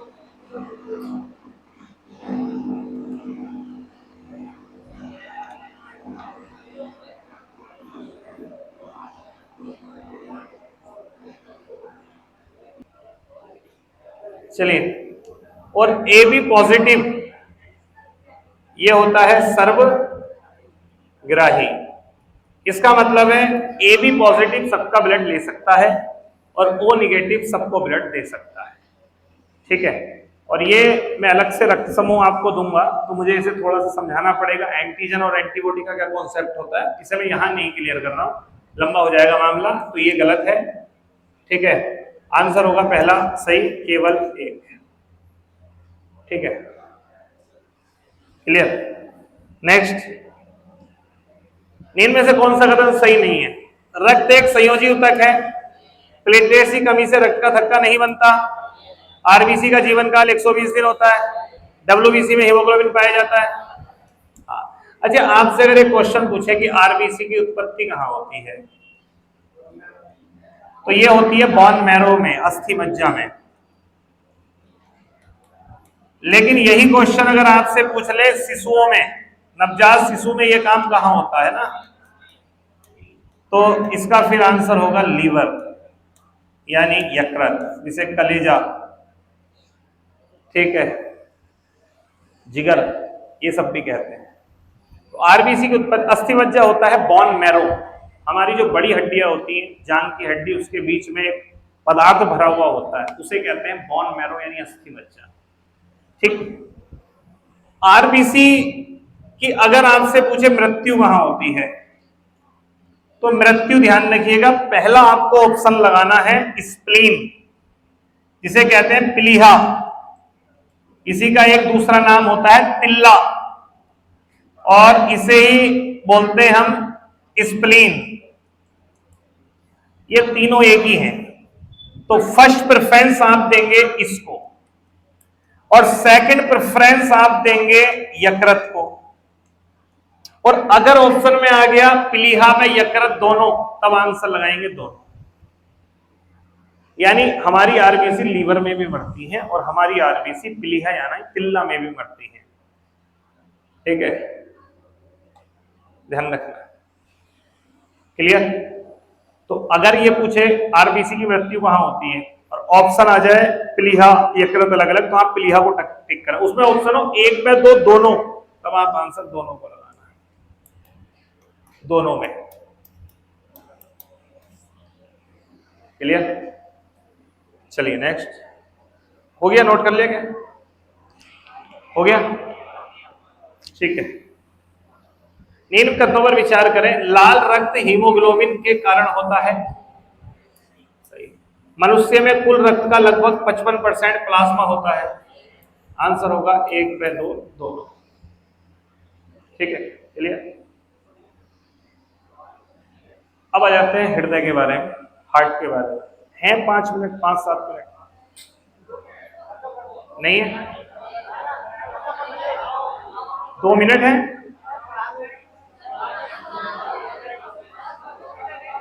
पूरा कर लो कंप्लीट। ठीक ठीक ठीक, तो मैं वही तो कह रहा हूं। हाँ देखो, समझने वाली बात है, बस एक बार समझ लो जो मैं बता रहा हूं। डायग्राम बनाना या मत बनाना।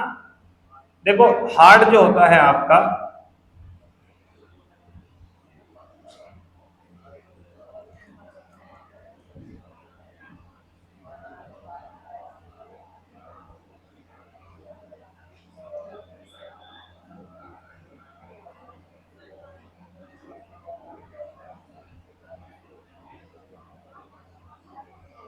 ठीक,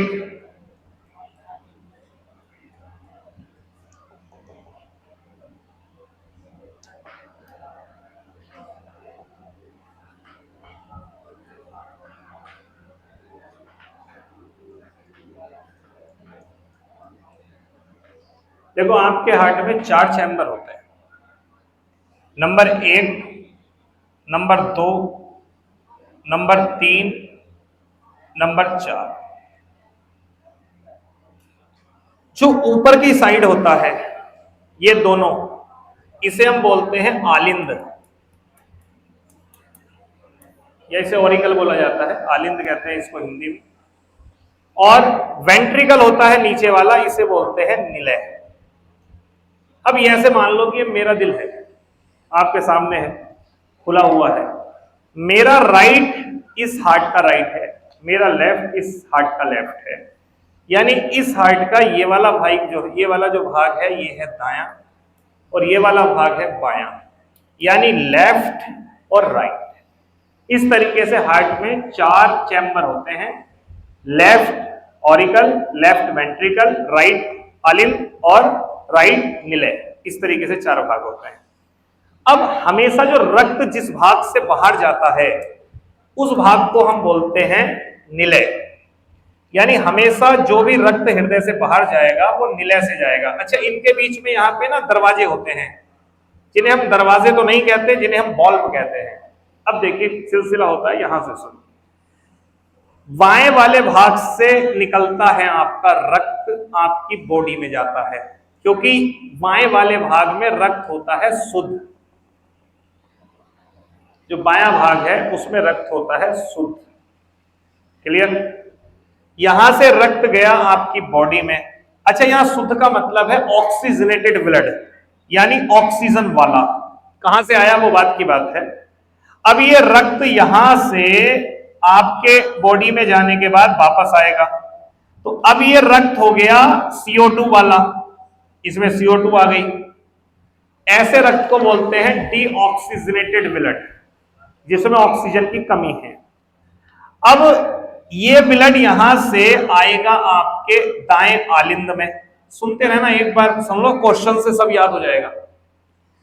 यानी बाएं वाले निलय से रक्त गया बाहर और ये रक्त आपकी बॉडी में गया, ऑक्सीजनेटेड ब्लड डीऑक्सीजनेटेड हो गया यानी अशुद्ध हो गया, और फिर ये अशुद्ध रक्त आ गया आपके निलय में, और सॉरी आलिंद में। और कौन से निलय में? कौन से आलिंद में? दाएं आलिंद में, ऊपर वाले भाग में आ गया। यहां से चैम्बर खुलेगा, फिर ये आ जाएगा इसमें, कोई बात नहीं। अब चूंकि शरीर हृदय में जो रक्त आता है वो दाएं वाले भाग में आता है, तो दाएं वाले भाग में ऑक्सीजनेटेड ब्लड होगा या डीऑक्सीजनेटेड? डीऑक्सीजनेटेड, अशुद्ध होगा। अब ये जाएगा शुद्ध होने फेफड़ों के पास, तो यहां से ये रक्त जाएगा फेफड़ों के पास। फेफड़ों के पास फेफड़े इसमें मिला देंगे ऑक्सीजन, और जब ऑक्सीजन मिल जाएगी तब यहां से ये दोबारा ऑक्सीजनेटेड ब्लड हो गया, और अब ये दोबारा लौट के आ जाएगा दाएं वाले भाग में, सॉरी बाएं वाले भाग में, इसमें आ गया, ये इसमें आ गया। चूंकि फेफड़ों से ब्लड आता है बाएं वाले भाग में, आलिंद में, फिर जाएगा निलय में, इसलिए बाएं भाग में शुद्ध रक्त होगा, और यहां से ये जाएगा फिर शरीर में, शुद्ध रक्त गया, वहां से लौट के आएगा दाएं में, फिर दाएं से निकल के फेफड़ों में जाएगा, फिर वहां से शुद्ध होके बाएं में आएगा। तो ये एक साइकिल होती है, और ये साइकिल हमारे शरीर में चलती है। अब यहां समझने वाली बात क्या है, ऐसी हर एक नस, हर एक नलिका जो रक्त को हृदय से दूर लेके जाती है उसका नाम है धमनी, जो दूर ले जाती है। जैसे ये लेके जा रही है शरीर में, धमनी है, ये लेके जा रही है फेफड़े के पास, ये भी धमनी है। फेफड़े को कहते हैं फुफ्फुस, इसलिए इस वाली का नाम होता है फुफ्फुस धमनी। और ये है मुख्य धमनी, इसे महाधमनी कहते हैं, जो पूरे शरीर में नीचे की ओर ब्लड लेके जाती है, इसे महाधमनी कहते हैं। अच्छा, जो रक्त को लेके आती है हृदय के पास उसको कहते हैं सिरा। सिरा, वेन। धमनी को कहते हैं आर्टी, सिरा को वेन। इसका मतलब यहां से भी तो रक्त लेके आ रही है, शुद्ध रक्त, तो ये क्या हो गया? ये हो गई फुफ्फुस सिरा। इंग्लिश में क्या कहते हैं इसको? इंग्लिश में बोलते हैं पल्मोनरी वेन, इसको कहते हैं पल्मोनरी आर्टरी। अब मैं कुछ फैक्ट बोल रहा हूं, उन पे ध्यान रखना। शरीर में जो रक्त जाएगा हृदय, वो कौन सा रक्त भेजेगा? शुद्ध या अशुद्ध? शुद्ध भेजेगा। हृदय रक्त किससे भेजता है? धमनियों से भेजता है। धमनियों में रक्त कैसा होगा? शुद्ध या अशुद्ध? शुद्ध रक्त होगा, तो धमनियों में रक्त होता है शुद्ध। बाएं वाले भाग में जो रक्त आएगा वो किससे आएगा? सिरा से। और जो रक्त आता है वो होता है अशुद्ध, तो सिराओं में रक्त कैसा होता है? अशुद्ध। लेकिन अभी मैंने एक अपवाद बताया कि धमनियों में रक्त शुद्ध होता है, लेकिन एक धमनी अपवाद है, चूंकि ये बाएं वाले भाग से रक्त लेके जाती है फेफड़ों में, तो फुफ्फुस धमनी में शुद्ध, मतलब धमनियों में शुद्ध रक्त होता है। लेकिन एक अपवाद है पल्मोनरी आर्टरी, जिसमें रक्त होता है डीऑक्सीजनेटेड यानी अशुद्ध रक्त। सेम, सिराओं में रक्त होता है अशुद्ध, लेकिन ये फेफड़ों से लेके आ रही है, यानी पल्मोनरी सिरा जो है उसमें रक्त होता है शुद्ध। क्लियर कर देता हूं पूरी कहानी। बाएं भाग में शुद्ध रक्त होता है, दाएं भाग में अशुद्ध रक्त होता है। हृदय में 4 चैम्बर होते हैं, 2 आलिंद होते हैं, 2 निलय होते हैं। धमनियों में शुद्ध रक्त होता है, सिराओं में अशुद्ध रक्त होता है। लेकिन ऐसी धमनी जिसमें शुद्ध नहीं अशुद्ध रक्त होता है, नाम है फुफ्फुस धमनी। ऐसी सिरा जिसमें अशुद्ध नहीं शुद्ध रक्त होता है, नाम है फुफ्फुस सिरा। यानी फुफ्फुस लग जाए तो उसका काम बदल जाता है, ऐसे आप मान लेना। क्लियर? इतनी बातें बतानी जरूरी थी। इसको बना के ज्यादा बेनिफिट नहीं होगा, सीधा फैक्चुअल डाटा याद करिए जो मैं आपको बता रहा हूं। ये मैं आपको जिंदगी भर के लिए थोड़ी, ये तो आपकी एग्जाम की तैयारी चल रही है, यही कारण है मैंने पेपर से इतने समय पहले स्टार्ट करी है। ठीक है, अब आप क्वेश्चन से सब कुछ क्लियर कर लोगे। बात करें तो पहला है हृदय, इसको मैं हटा दूं क्या?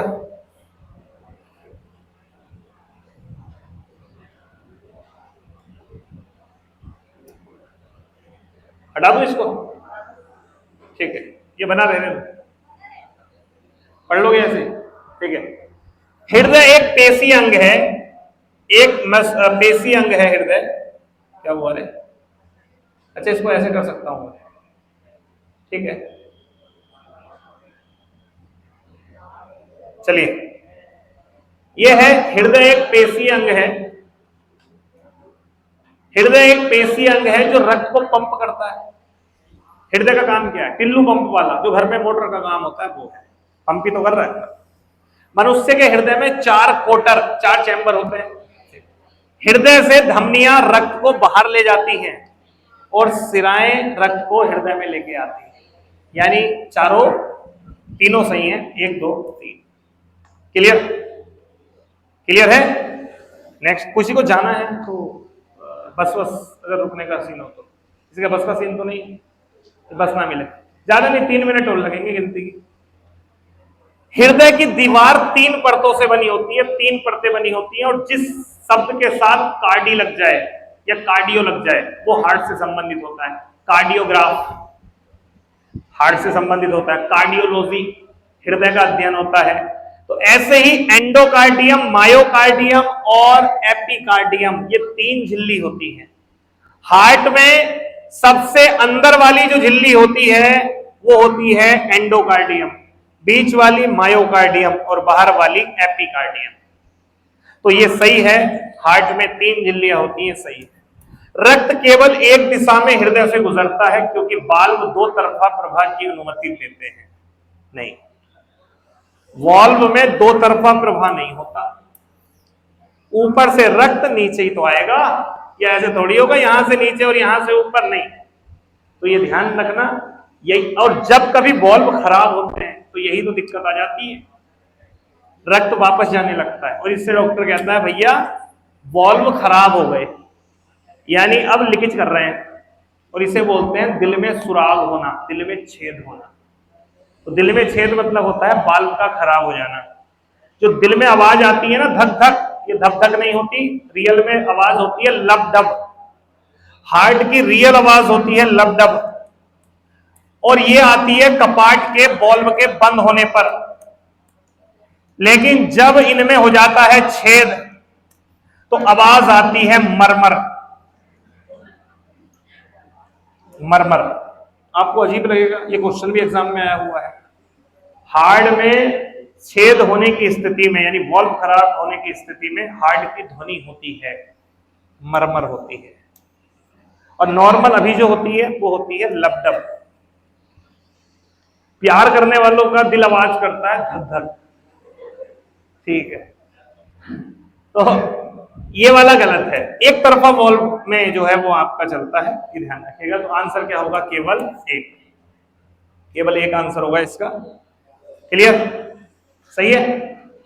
नेक्स्ट, हृदय का बायां भाग ऑक्सीजन युक्त रक्त का वहन करता है। बायां भाग सही है गलत? सही है। हृदय का दायां भाग ऑक्सीजन रहित रक्त को फेफड़ों की ओर भेजता है, दायां भेजता है, ठीक है। हृदय में केवल 2 कटोरे होते हैं, 4 होते हैं यार, ये तो गलत हो गया। हृदय में एस से नोट को प्राकृतिक पेसमेकर कहते हैं, बिल्कुल यही तो झटके पैदा करता है, यानी इसका मतलब है करंट, जो इलेक्ट्रिक शॉर्ट पैदा करता है वो एस से नोट करता है। तो झटके पैदा करने का मतलब है करंट, तो जो करंट पैदा करता है वो एस से नोट करता है। इसकी फुल फॉर्म होती है सिनोआर्टेरियल नोट। ये है रियल में, अगर आपके हार्ट में या मैं कहूं आपके शरीर में कोई चीज है, जो आप कहें ना जी हृदय धड़क रहा है, तो इसके अंदर बिजली आ रही है, ये बिजली आ कहां से रही है?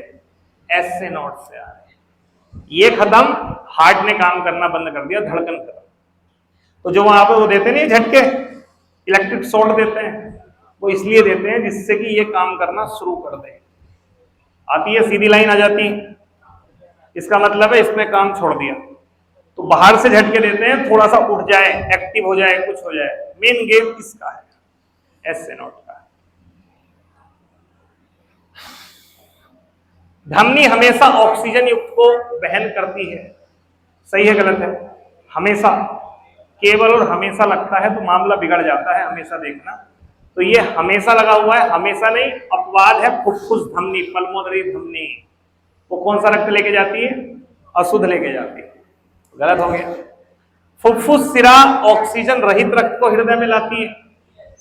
सिराएं ऑक्सीजन रहित को लाती हैं, लेकिन ये फुफ्फुस सिरा है, ये कैसा लाएगी?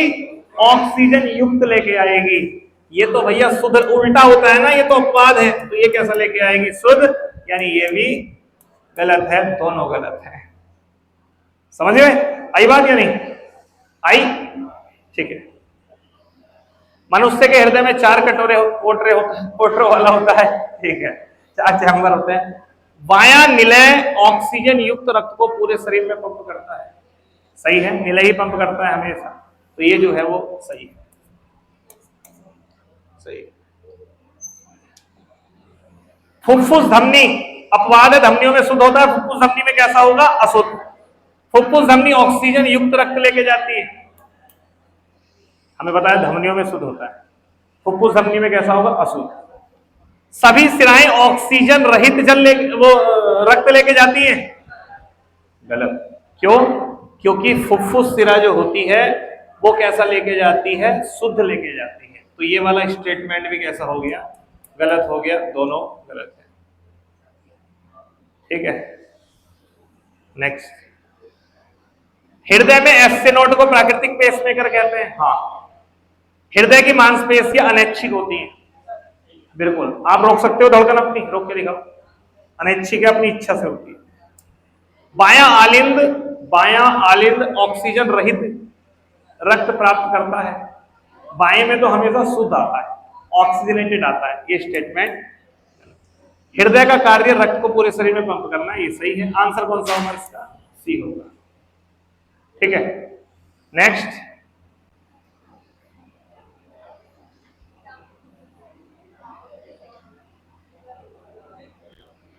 विटामिन ए, डी, ई के वसा में घुलनशील विटामिन होते हैं, सही है। इन विटामिन को शरीर में लंबे समय तक संग्रहित किया जा सकता है।